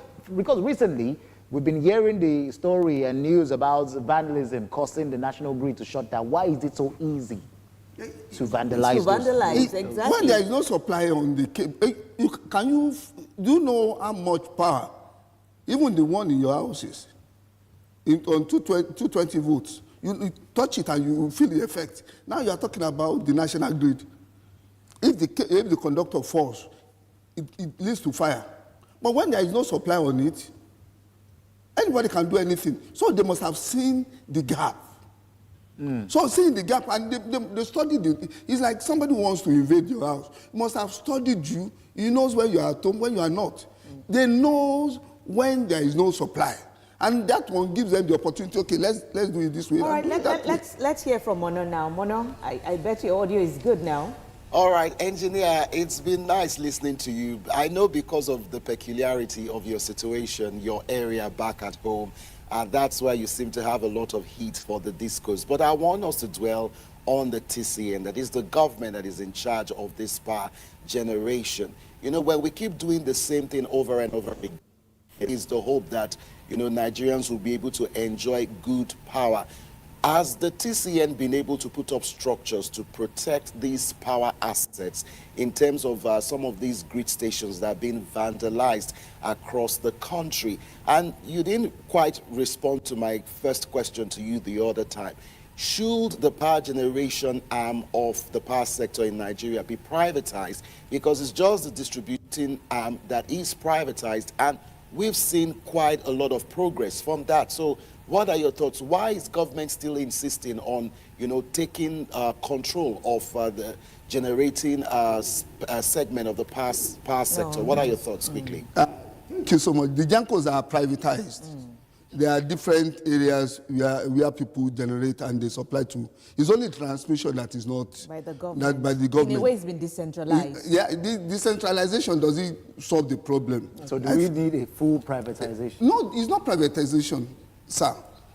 Let us do the right thing. The right thing is, let's bring in these infrastructures. Do we have a master plan? This is we have 5,000 now. In the next 2 years, we want to get to 10,000. And that means you have to fund it to get what you need. What is the plan? It's like nobody knows. Because if you have seen it, maybe you will have brought it out. That, okay, in the next 5 years, this is where we want to get to. We don't have it. And if they have it, let them give it to us. It's supposed to be for public consumption. That we'll be looking for, we also can now start checking them on. Like the Nigerian Society of Engineers, Korean, and all the rest, who are involved in their business, will be able to say, okay, you promised this year you promised this, what have you done? So let them bring it out for us. Even the discos also have to do that, because when everybody tells you I spend so much and it's not visible, I've done this, I've done that. Let us be the check to some of these things they are saying. You know, it's all appalling that they've taken us, the public, as if they are just the alpha and the omega of everything. The discos are doing theirs, the transmission people are doing theirs. So nobody knows what they are doing until when this problem comes, and it falls on us. Okay, so we have to forge a way forward. But just before we do that, let me come back to you, Busolami. You talked about the issues around or surrounding metering. And I know recently there was the news that there would be an increment on the sale of meters. Is that true? And why? Is it as a result of these issues that you have talked about? Okay, thank you, Yemisi. Before I answer your question, let me quickly just clarify on what the engineer talked about. We're not here to trade blames in terms of if TCN is giving us enough supply and we're rejecting it, but the facts are there. And electricity cannot be stored. Once you have it, you must distribute it. So if your area has a local fault, it's a different ball game. There could be an issue with your feeder, and that is what we should take a look at and find out why there's a challenge in terms of supply to your area, engineer. Okay, back to the issue of the prices of. I made mention the MAP scheme a while ago, which is a third-party arrangement brought in by NEC. We don't produce the meter. As such, we cannot determine the prices of the meters. The producers, the manufacturers determine the prices that they sell to our customers as rated by NEC. In April this year, there was a policy called liberalization of metering, which allows the meter vendors to bid for each disco to say, I have 13 meters to sell to you, Ibadan. Does it meet your specification? Oh, we say, yes, we can take 13. Another vendor comes says, I have 15. I can sell to you at 50,000 naira. Another comes and says they have 20. They can sell to us at 20,000 naira. Based on our specification and our needs. And we allow our customers to be the judge. We tell customer we have meters from Protogy, for instance. We have meters from New Hampshire, for instance. It's going for this, it's going for that. These are the benefits for this meter. So you choose, be the judge, pick the one you want. So we don't determine the prices of meters. I just need to make that clear. So right now, the MAP scheme is still what is operational as regulated by NEC for customers to get metered. All right, thank you so much, Busolami. I know I know that the engineer was trying to say something while you were speaking, and I really do hope. It looks like it's a coincidence that we brought engineer and who is under the Ibadan electricity, and we hope that you would be able to solve the situations around this area at the end of the day. She will be my point person now. She has to solve it. Then I will give you a feedback. Okay, thank you. So, but on this distribution, on the metering, the discos have not done what they're supposed to do. You know what your demand. You know what people want. Some people are still being old meters. Who have paid earlier. Now this new regime of increment, we meet them. Which one are they going to do? Are you going to give them a meter that costs more than what they paid? Or you are going to tell them to pay more? So I think the discos knows how many meters they need. You get to the place you want to buy, they tell you meters are not available. So come back. By the time you are coming back, there is still a lot of problems. There is a lot of gap. Okay, like another one that comes up of recent is in, my office is in Lagos here.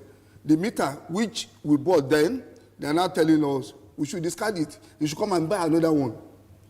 And meter was working up to the day before yesterday. When it was to go to charge yesterday, they said they blocked it. So I have to go and buy another meter. And using that moment when I'm not on metering, and they will now bring this estimated let's all come back, because one of the reasons why we're here is after we have been able to dissect the issues, we profile solutions. Engineer, let me just ask a simple question. Are there alternatives? Yeah. And just before you answer, exactly, are there alternatives? We know Obasanjo, the former President Obasanjo, was trying to do something with Mambila in Taraba State. And it does look like, because I could recall that a boss of mine took a journey down to Taraba, and we saw how beautiful the landscape and, you know, what that place held for, for power and all of that.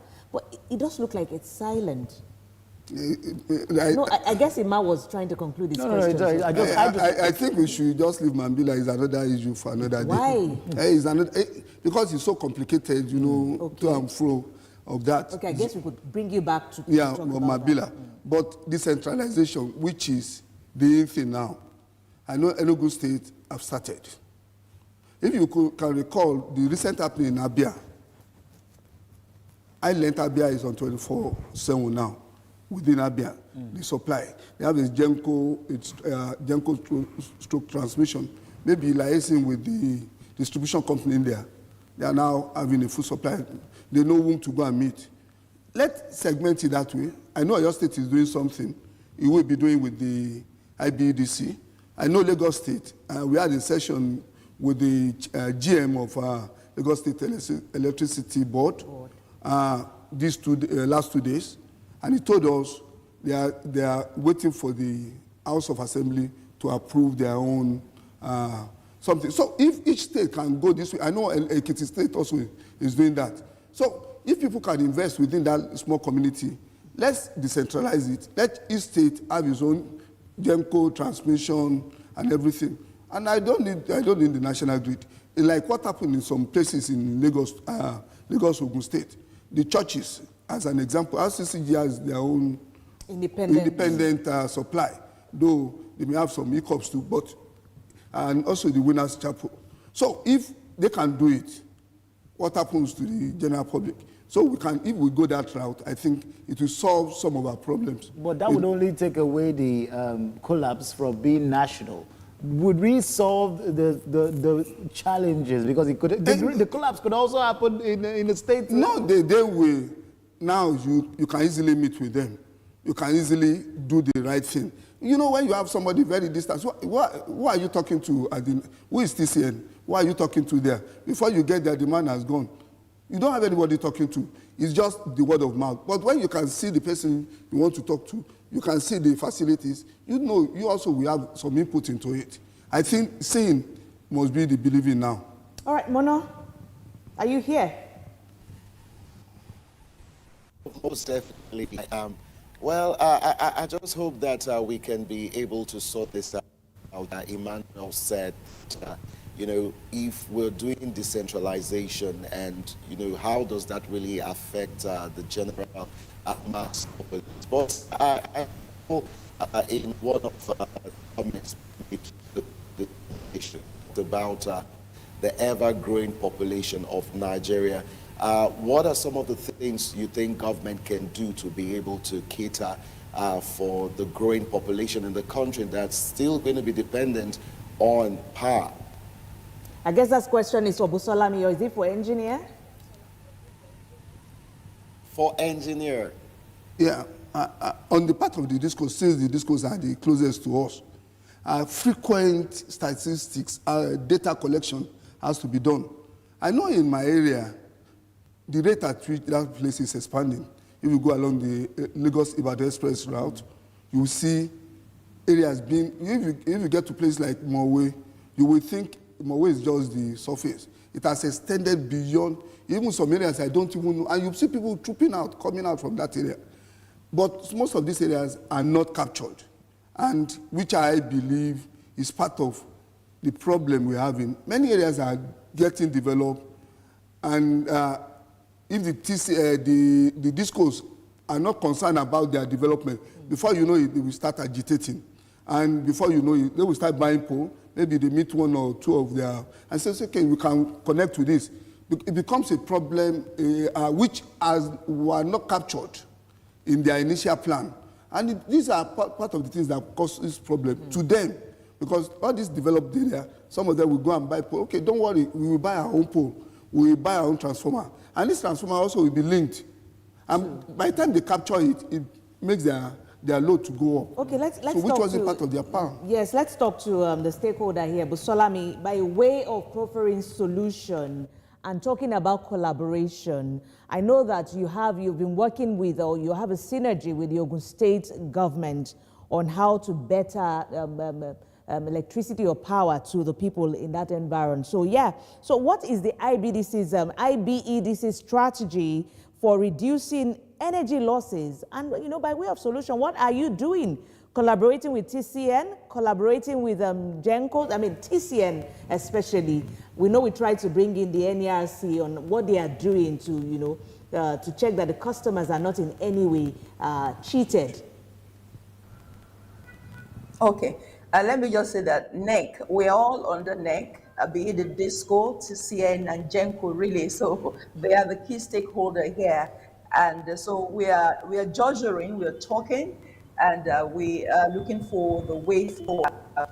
That being made, meetings are held so that we have the way forward. Enumerations are done, so we have proper data, that the data are sanitized, and it will help in planning.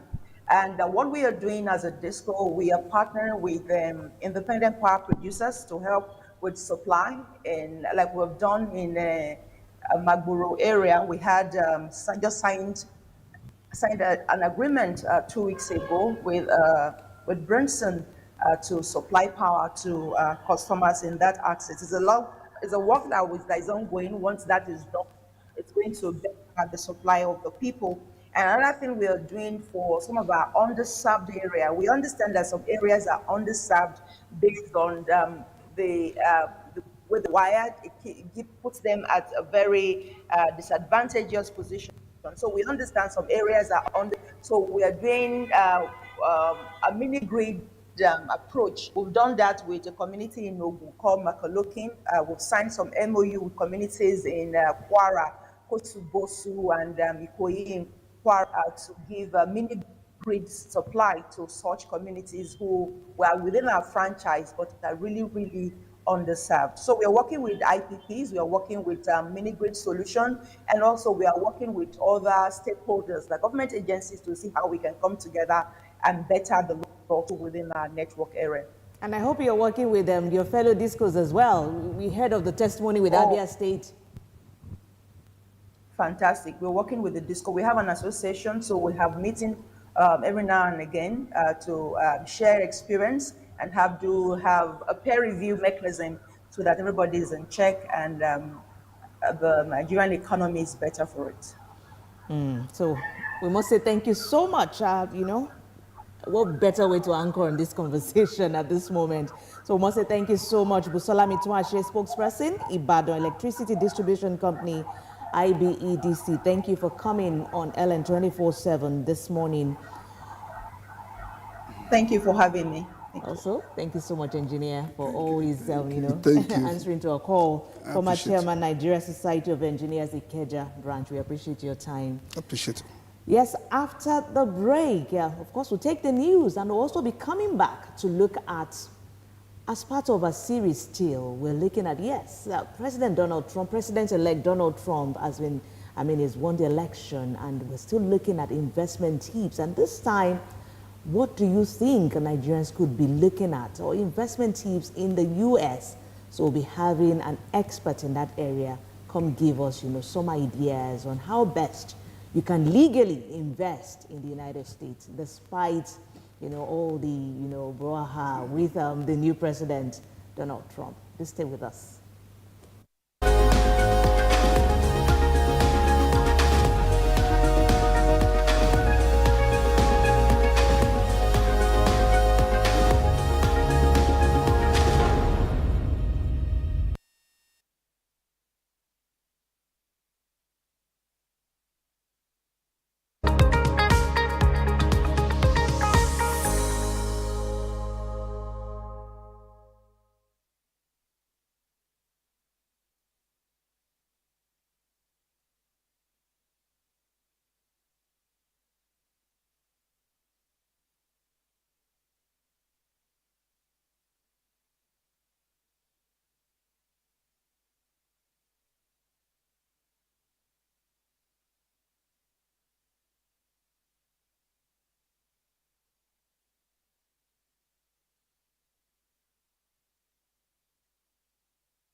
LN 24/7 lights up your day with unbeatable shows that guarantees absolute access to stories that revolves around politics, entertainment, and sports. Breaking news, plus detailed reports and analysis. At LN 24/7, where the story goes, we go.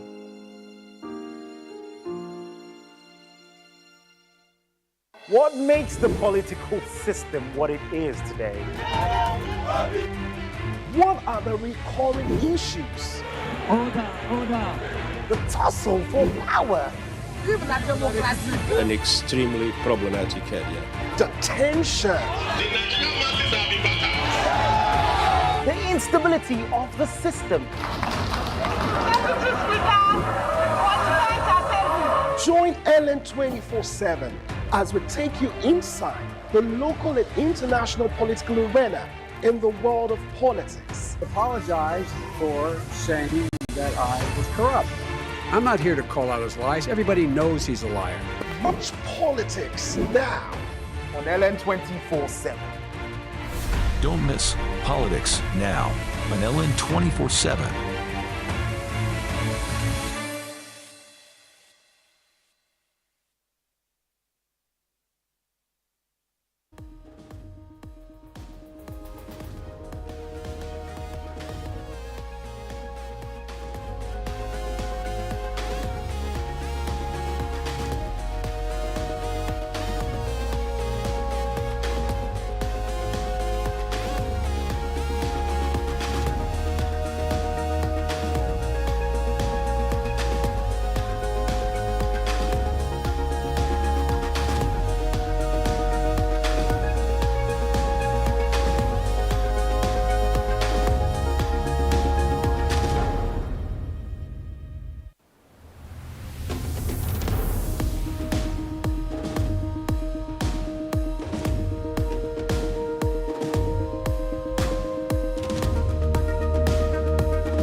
LN 24/7 lights up your day with unbeatable shows that guarantees absolute access to stories that revolves around politics, entertainment, and sports. Breaking news, plus detailed reports and analysis. At LN 24/7, where the story goes, we go.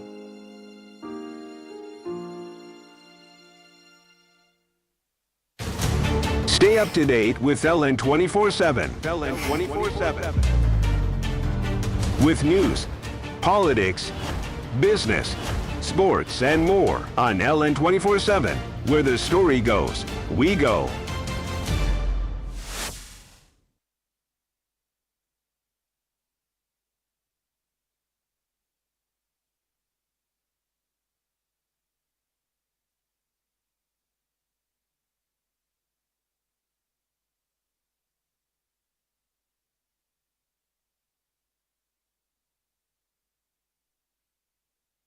All right, let's take news now. The acting zonal director of the Economic and Financial Crimes Commission, EFCC, Kaduna Zonal Command, Benedict Ubi, has expressed the agency's desire to collaborate with the Niger State Police Command in the fight against financial crimes.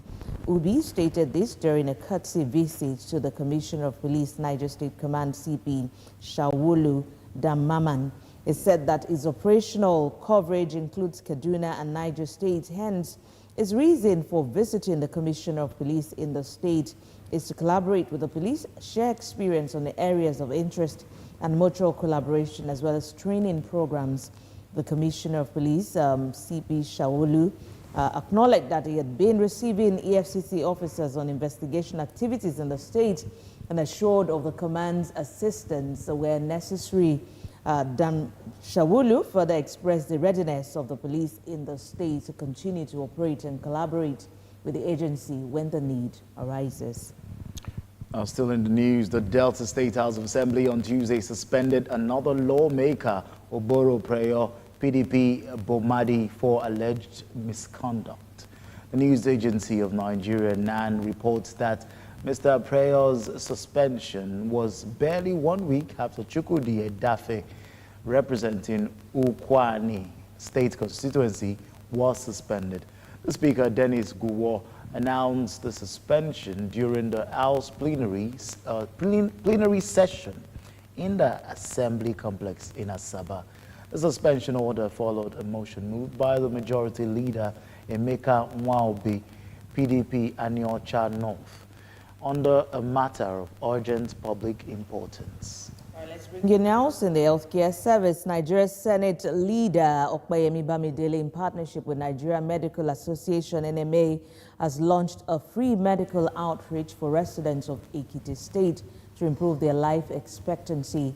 Bamidele, representing Ekiti Central Senatorial District, officially kicked off the week-long program on Tuesday in his Inyi Ekiti country home.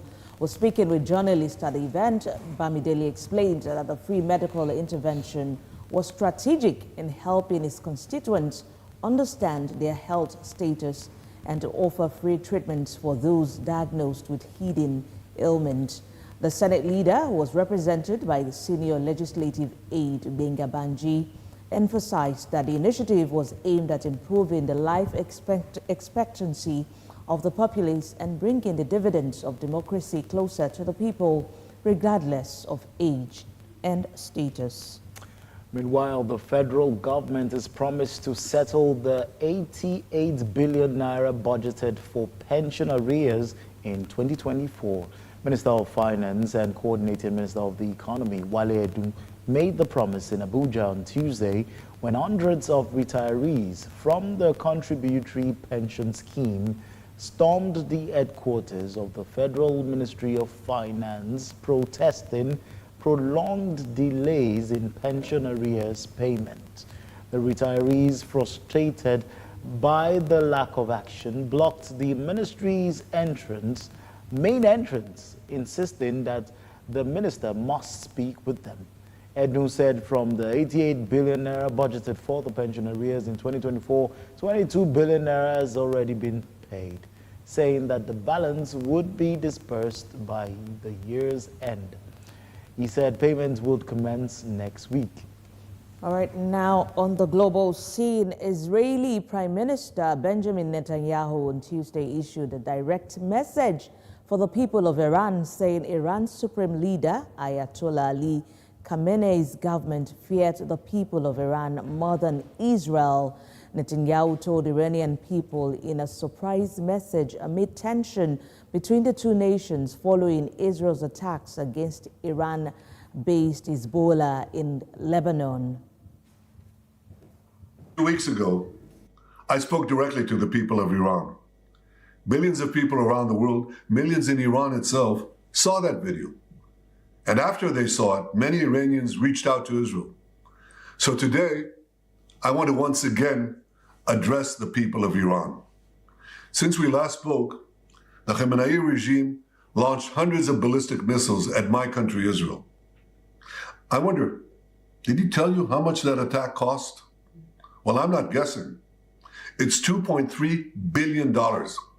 That's how much of your precious money they wasted on futile attacks. $2.3 billion. The missiles did marginal damage to Israel, but what damage did they do to you? That sum could have added billions to your transportation budget. It could have added billions to your education budget.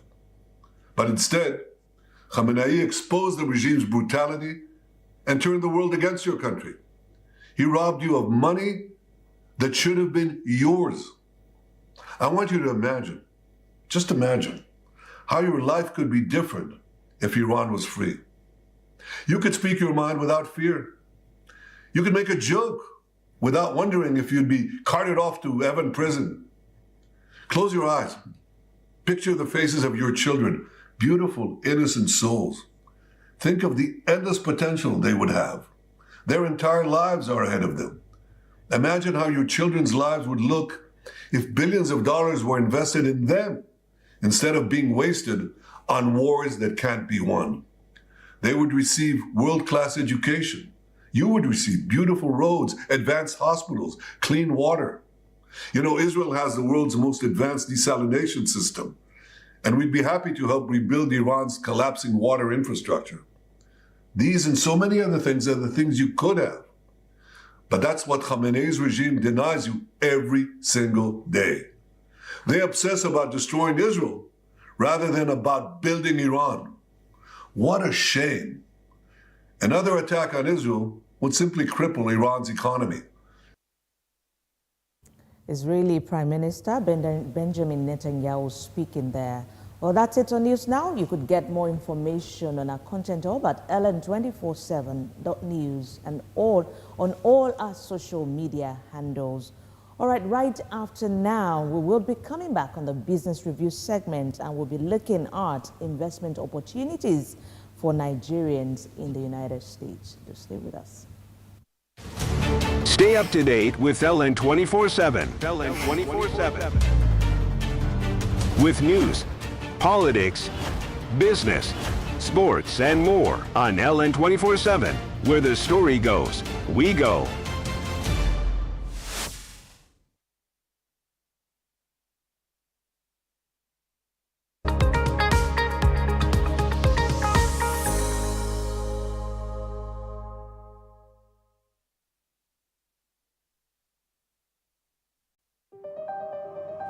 LN 24/7 is first of all a news station.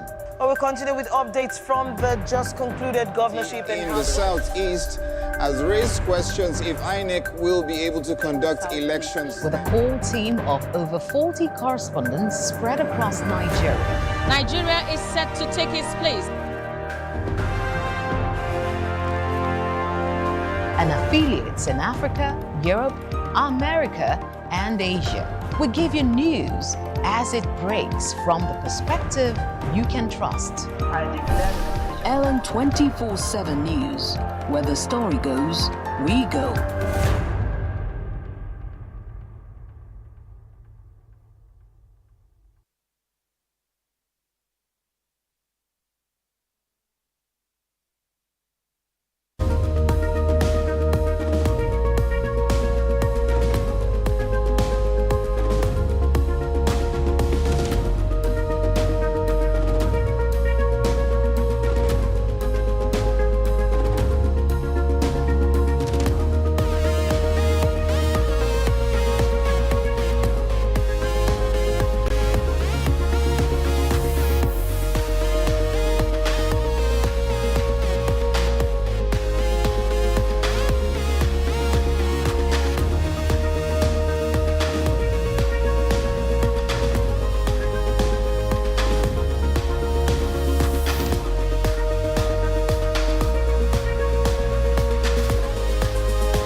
Well, it's still this morning on Ellen 24/7 and on business this morning. We're looking at investment opportunities for Nigerians in the U.S. And of course, we have an expert who will do justice to that conversation. We have Fife Banks Chair, Invest in the USA, UISA Nigeria Forum.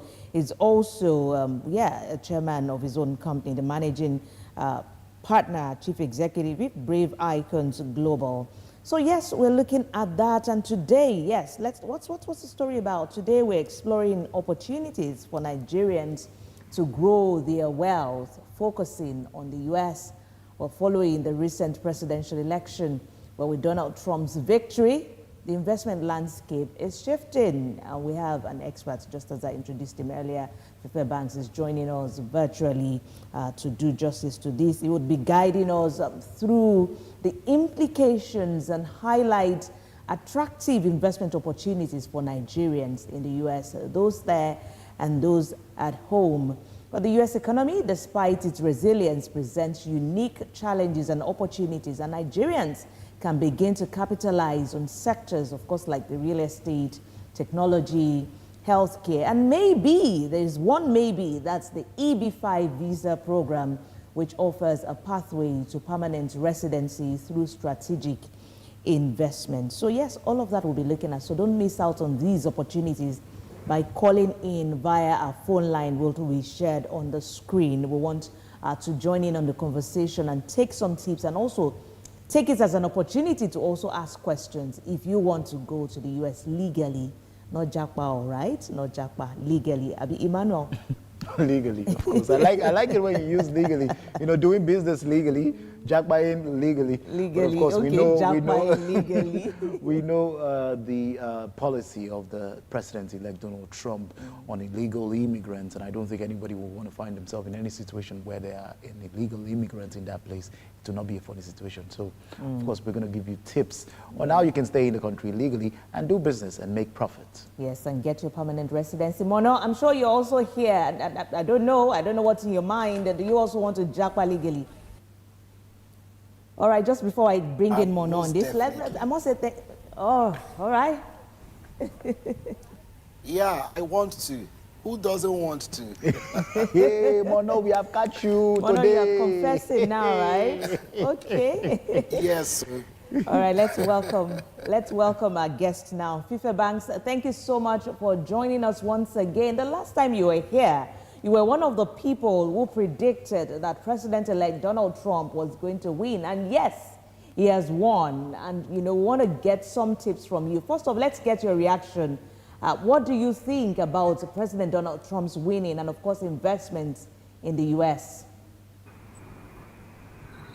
All right, thank you very much. It's great to be back here. And I had a great time, having a conversation with all of you the last time I was there. So this is a very brilliant question to begin with. How do I feel? I feel like a prophet whose prophecy has been fulfilled, has come to pass. There are a lot of prophets who say something. And then, when it doesn't come to pass, they begin to, shalaye, as we say in this part of the world. But I mean, the indices were there, the pointers were there that this election was going to be a Donald Trump win. We discussed that the last time. How do I feel?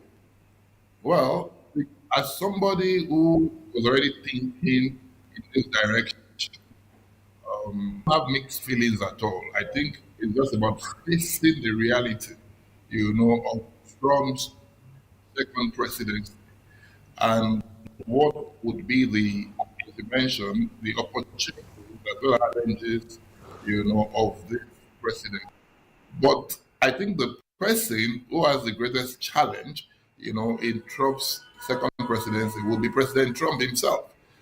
As he's faced with a lot of local issues, from immigration to the economy to healthcare, and a lot of other issues that Americans are expecting him to solve this time around. So yes, in terms of that challenge, the president would be the one that has to face each challenges headlong And of course, we will see how that goes because, as you know, in a free market economy, there are many factors that would impact, the outcome, of the economy. But then, investors, what are the opportunities? First, I would say that, and as you have probably noticed, the U.S. economy, it's already shifting positively so, with the announcement of Donald Trump win, right? If you also look at the financial sector, and if you look at the alternative investment sector, like the cryptocurrency, you see the boom, or should I say the bullish movement, in cryptocurrency, Bitcoin, and what have you. So a lot of people, are beginning to move in the direction of, oh yes, this is now a businessman, as president, and all the gains that we had under his first presidency, those gains might return, even if we don't have it better than that time. Let's even get back to that time. Don't forget, this is one of the reasons he won the elections. Right? A lot of people wanted to be better off as they were, under first Donald Trump presidency. And they didn't really see that under the Biden-Harris presidency. Right. So I don't know if you can still hear me. Yes. Go ahead. But I feel great for Trump's presidency. And I think every investment-minded and serious-minded person or nation who continues to trade with America, should also be excited, at the prospect that this Trump's presidency, holds. Given your take there. Now, we talked about a few sectors, a number of sectors that people should, of course, look at while thinking of an investment. And some of them is, the health, real estate sector. We talked about technology, talked about healthcare, and also maybe the EB-5 visa program. Of course, this visa program offers a permanent residency to people who are seeking to relocate. I want you to shed more light on all of these industries and how people can take advantage of these industries and sectors to make investment and get, returns. All right. I don't think, I heard you clearly because, you were breaking. But okay, let me correct me if I'm wrong. Unless you want. Yeah, please. If I may, I said we talked about a number of sectors and industries that our viewers can, make investment and get returns. We talked about healthcare. We talked about sectors like real estate, technology, and the EB-5 visa program that a lot of people can take advantage of while relocating and try to get their permanent residency in the United States. So I want you to throw more light on all of these and educate us. So now we can take advantage of, or our viewers in the U.S. or even Nigerians who are seeking to invest in the U.S. can take advantage of all of these and make investments that will yield profitable returns.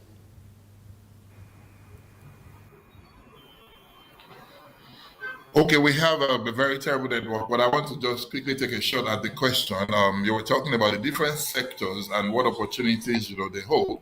And then you want me to also talk about the EB-5 investment opportunities.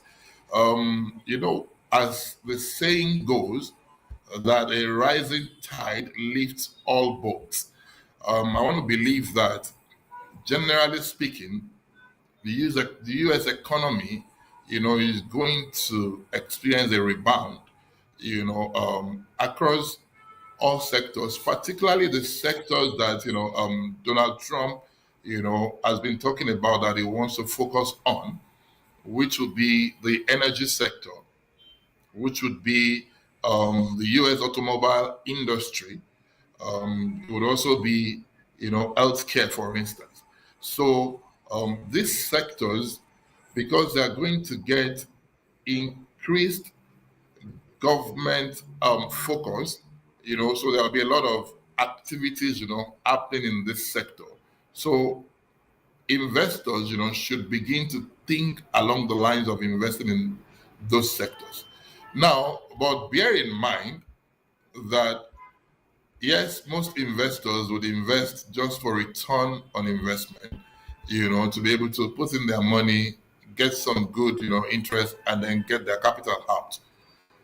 For somebody who wants to invest, for the long term in the US, I would say that you have to begin to look at areas like artificial intelligence driven businesses, or even areas of exponential technology in themselves, because as you know, the US is a nexus of innovation. This is the global leader when it comes to research and development. And people in the exponential technology space are going to keep pushing the frontiers as they seek to solve some of the world's longest standing challenges. So investing in technology, and particularly what I call exponential, what you call future technology, robotics, AI, and what have you, would be a good place, to begin to look at, right? I do get some insider information, so to speak, on a lot of US startups, and in fact, other startups from Europe, who are doing well, who've already have a trajectory of growth. This last time that I got this information, out of the 20, top companies or startups to invest in, about 70%, are actually based in the US, and most of them are focused on the health tech industry. Many of them are focused on food tech. As you know, food, it's a major issue, in a nation like America and also globally, with the different dynamics, insecurity, GMO, different factors. So yes, people are still going to continue to eat, so this industry would also see a boost in terms of government focus. Agriculture definitely is one place people should be looking at. Real estate, yes, would also be a good industry, to explore as people begin to believe more in the economy. And when people believe in the economy, what you see is that people want to then, make a move for their own homes. And so developers, would be busy, trying to do business. So yes, real estate, and I'm not just even talking about home ownership now. You can invest in real estate, investment trusts, and what have you. But let me, just pivot on EB5 investment opportunities. The EB5 investment opportunity is slightly different from traditional investment opportunity because you don't necessarily have to worry about what industry you're investing in, because the companies that you are going to be investing in for the purpose of getting lawful permanent residency by investment are companies that have already been vetted and accredited by the USCIS. Majority of them are within the real estate, construction development sector. There are other players in the manufacturing sector. There are other players in the logistics sector. And I know a regional center that is into electric vehicle manufacturing. I know a regional center that is into coffee, value addition. So yes, but like I said, it's not about the industry in which they operate. It's about the viability of their business plan, and about whether, the idea that they are pushing or the business, that they are currently running is feasible enough for you to not only get return on investment, but also have your capital back after the term. And of course, you want to look at the regional center that has a demonstrated record of approval when it comes to, the immigration application for the investor and the investor's family. Our colleague is in Abuja, Mono Balagogo, is also in on this conversation. Mono? All right, Mr. Banks, I wanted to ask you the capacity of the average Nigeria to invest in this U.S. opportunities, given the current exchange rate. We're talking about purchasing power of Nigerians. Are there opportunities that low-income earning Nigerians can tap into when you look at the U.S. investment opportunity space? The answer is a yes. As you know, the investment industry globally, is being democratized to give opportunity to what you call low income earners. And what you would need to do as a low income earner is to basically look at buying US stocks, and you would have some Nigerian, companies who have registered also as brokers in the US who are providing, their platform for Nigerians to invest even as low as $1, and being able to play on the US stock exchange, right? So yes, low income earners can invest, through such platforms, and then begin to grow their wealth. I know a lot of young people are already leveraging, such platforms. I don't want to mention names in particular, but there are few platforms, by which low income earners can invest in the US stock market, right? And of course, I think what one thing that is very important is that when you begin to think as an investor, because if you pause for a bit and look at the different ways by which you can earn income as an individual, there are about 4 different ways, as popularized by Robert Kiyosaki's classic Rich Dad Poor Dad. He talks about you earning money as an employee, right? And that's one way. You earning money as a self-employed person, you earning money as a business owner, and you earning money as an investor. I think the most important thing that an investor or an investment-minded person needs to have is investing education, all right? To understand that, A, there are risks attached, and you may actually lose your entire investment, all right? And then to also have a robust portfolio could take time. It could take time of making the right decisions, and it's going to be a cumulative thing. So it's not a get-rich-quick scheme, like most people would think, oh, if I can invest in the US and I earn in dollars or because of exchange rate, I'm a multi-millionaire. Well, it's not going to work that way. You can actually even lose your money, right? Because if you purchase a stock and you're expecting that stock would rise, what about if it doesn't rise? What about, if it goes south? What about if it flattens out? And the US stock exchange, typically is like the Nigerian stock exchange, right? The shares of companies listed, is dependent on various dynamics, right? Including the management, of that company, including the industry in which they operate, including, the competition, within that sector, including things like even government policies. So these are a lot of, the dynamics that affect the performance, of the stock of a US company or any company anywhere in the world, right? Thank you so much, and I'm glad that you've been able to, open up on some of those things that we need to know. But it does look like me that we are still speaking grammar here. I want us to come to the level of our audiences now. And, if I want to invest in that EB5, speak a language, a lot of people are watching this and they want to know, where do I even start from? What do I need to know? What are the processes, to get into? I'm glad you talked about the low-income earner that can also join in. So break it down for us. Where do I need to start from? How much do I need to have to get into the EB5 visa program? Thank you very much. At the risk of sounding immodest or proud, the EB5 investment program is not for everybody, okay? Because you will need to be what is referred to as a qualified investor.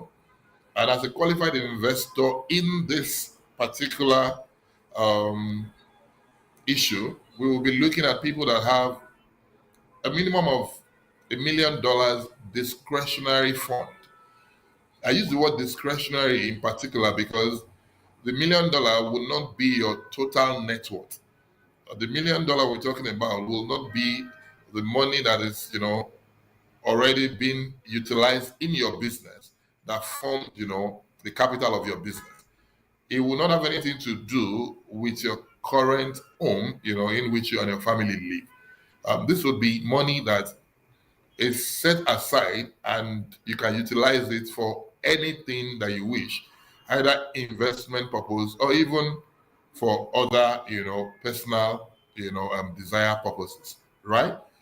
But then again, let me quickly say that the EB5 program is technically free, all right?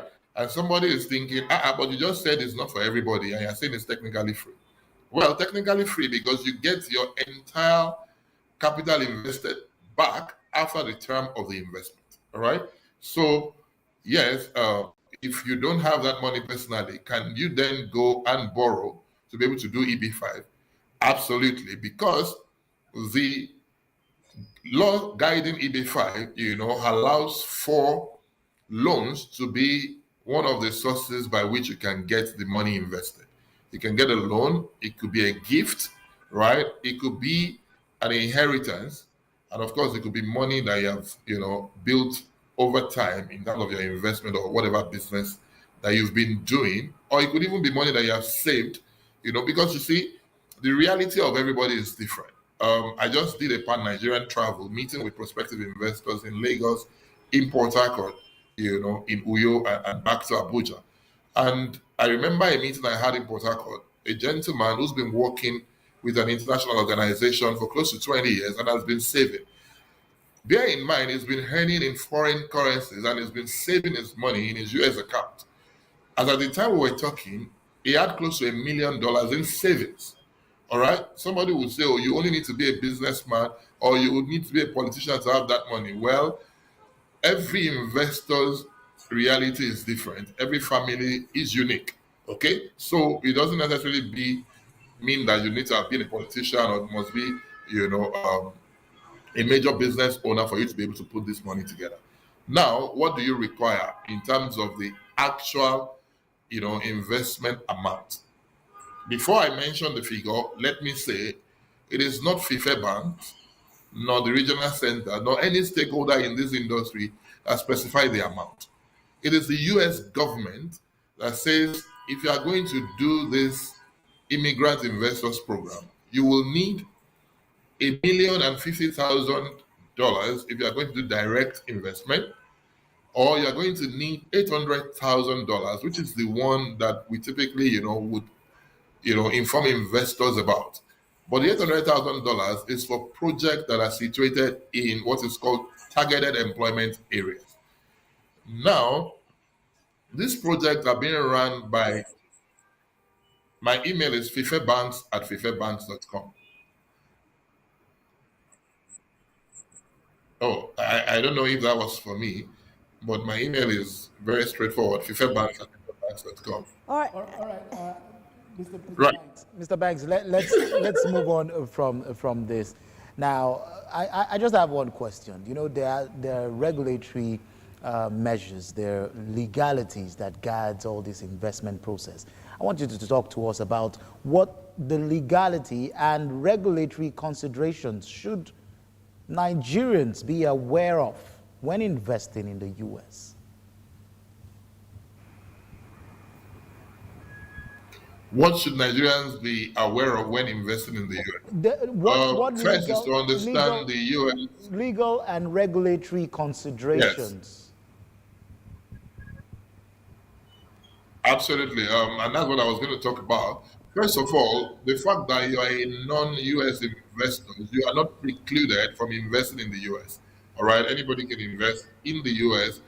As long as you are investing through, a certified U.S.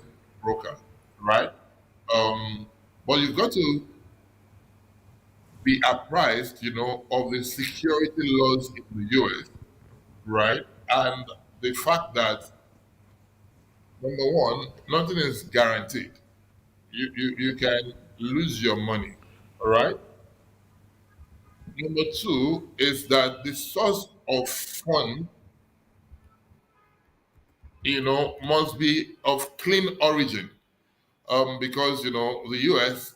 as well as many other countries, I mean most countries, actually frown at money laundering.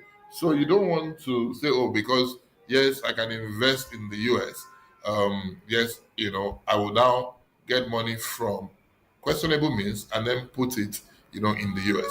And there are many laws, to get informed about. There is a Security Act of 1993, that requires investors, to receive financial and other significant information, before they can consider securities that are being offered for public sales, right? This Act of 1933 also prohibits, misrepresentation of the sale of U.S. securities. And that's one of the reasons I always seek to inform Nigerian investors, whether for EB5 purposes or for other purposes, to know who is marketing this investment offerings to you. Are they misrepresenting it for the purpose of just closing the deal, or are they giving you the actual information, for the particular offering that they are bringing to you? The US has a couple other, laws, like the Security Exchange Act of 1934, the Investment Company Act, the Sarbanes-Oxley Act, and many, many other ones, right? So, yes, you have to be careful. And I have come across Nigerians who have been defrauded, even by Americans or Nigerians who have misrepresented, a particular offering to them. So, as an investor, you owe yourself the duty of information. All right. Another thing is you have to understand how the tax, the U.S. taxation laws work for investment. Let me say this, that as a non-resident investor, you can get interest that is not being taxed, by the U.S. But bear in mind that when you eventually want to become a permanent resident in the U.S., you would have to, declare your investment in the U.S., and whatever interest you've gathered over time, you have to pay tax on that. Okay? But if you're not a U.S. lawful permanent resident, you're not a U.S. citizen, you can get interest that will not be taxed, by the U.S. government on whatever interest you make on your investment. So yes, there are rules, there are regulatory and compliance things that you've got to meet. Some of it would be that you probably need to have an account in the US. It's pretty difficult now. Before now, a non-US resident can open a US account, right? But if you have a B1, B2, visa, for instance, and you're traveling for conference or business purposes, there will still be some, banks, maybe not the major top tier US banks, but that are willing to, open an account for you to be able to do your transactions in the US. Another thing you can do is to open an LLC. And this is one smart way by which we've advised investors over time to invest in the US. So why don't you open a US business and get an EIN, that's an employer identification number, that is like the tax identification number for that business, and then use that business as a vehicle, to do your investment in the US. That business is a separate entity from you as an individual, even though you are the one, controlling its affairs. So there are many, ways to structure, but you have to understand the regulations. All right, just before the compliance. Thank you. Just before I let in Mono here now, let's take the polls. We also, went out to speak with the people who want to hear their voices or their reactions, and we asked, as a Nigerian, what US-based income stream would you like to explore? And here we have it.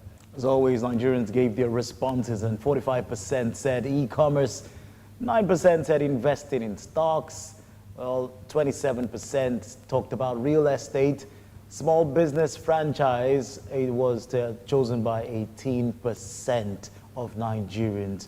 And I'd like you, Mr. Banks, to respond to these polls. Of course, just respond to this polls briefly before we hand over to Mono. Nigerians are saying, a US-based income stream, that they would like to invest in e-commerce. Some are saying real estate. We talked about, we had a guest on the program some time ago, and he talked about investing in real estate abroad. Nigerians, staying in Nigeria and investing in real estate. And some people have trust issues. What do you have to say about this? Well, in the world of investment, trust, is the fundamental currency. So yes, you must, work with trusted advisors when you want to make such a move, particularly if you're not making the move for the purpose of residency. Now, if you're doing it for the purpose of residency, at some point you will move to the US, and then you will be proximate to your investment and being able to, see what's going on for yourself. Now, but if you're going to, trust the judgment of advisors, ensure that they are experienced, ensure that they have the authority, to do business in the sector that they say they operate in.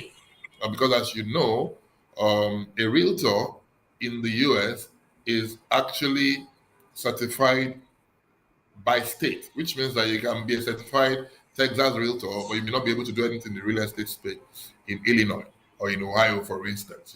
Yes. So looking at this poll again, a lot of people want to invest in e-commerce because they think, oh yes, you can make a lot of money. Well,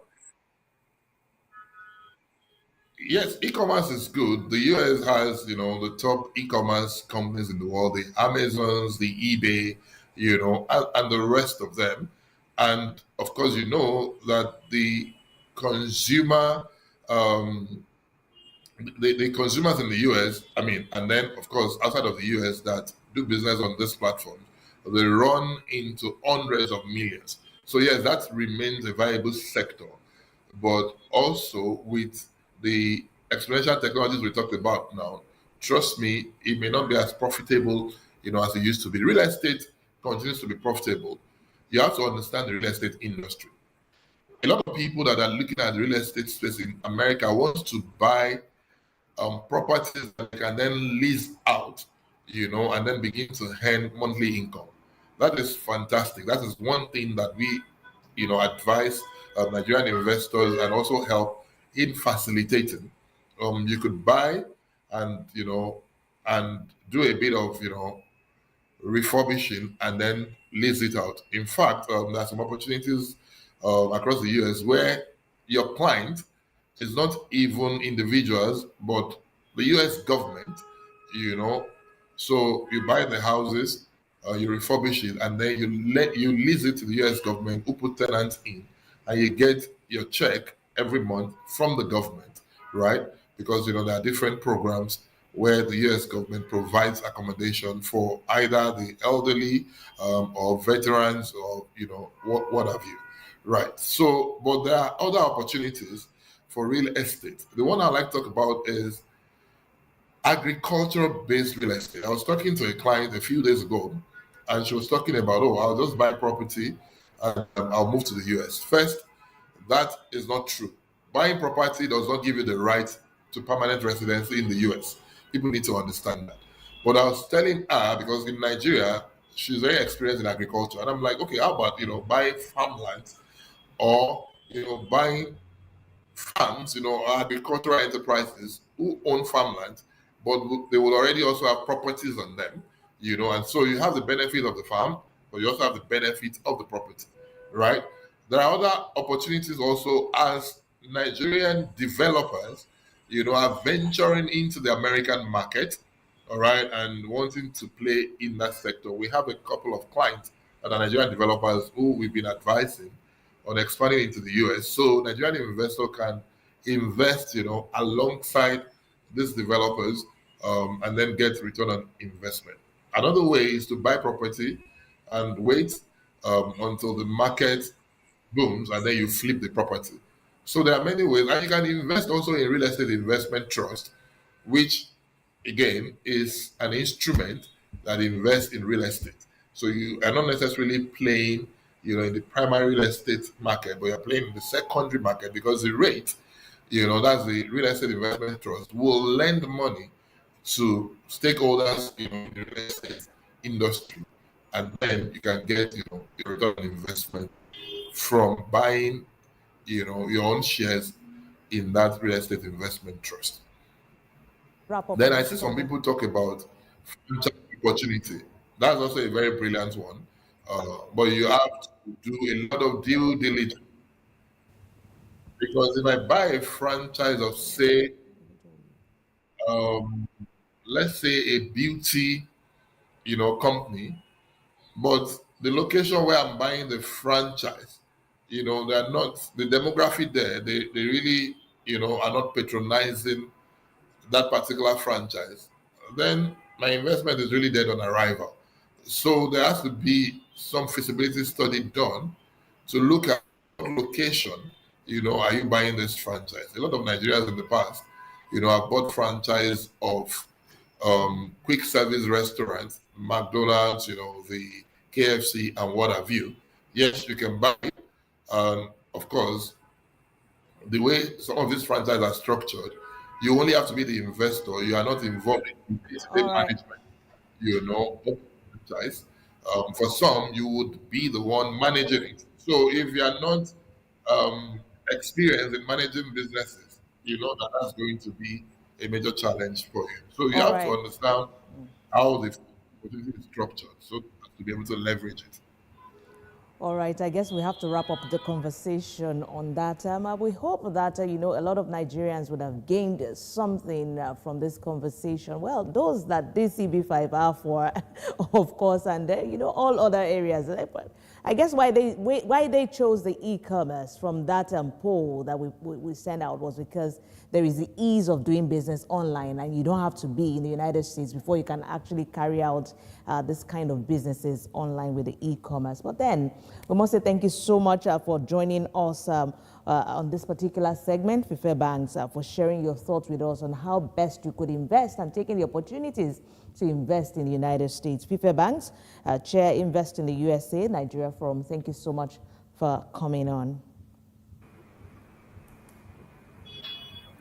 Thank you very much for having me. And for every prospective investor out there, we will be live, with some of our American partners on December the 5th at Transcorp and December the 7th at Lagos Continental, just meeting with prospective investors. Thank you so much. And, laying it bare as it thank you. regards EB5 investment. Well, thank you so much. I know Mono would have wanted to ask a question or two, but I wasn't so sure if his connection was actually back. Mono, I'm sure you got some of the information that was shared.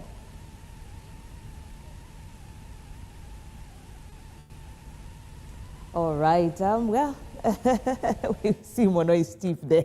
We do hope to get you back, but it's okay. I think it's okay. It was a great discussion and very enlightening. For those who seek to invest, especially on that particular EB5.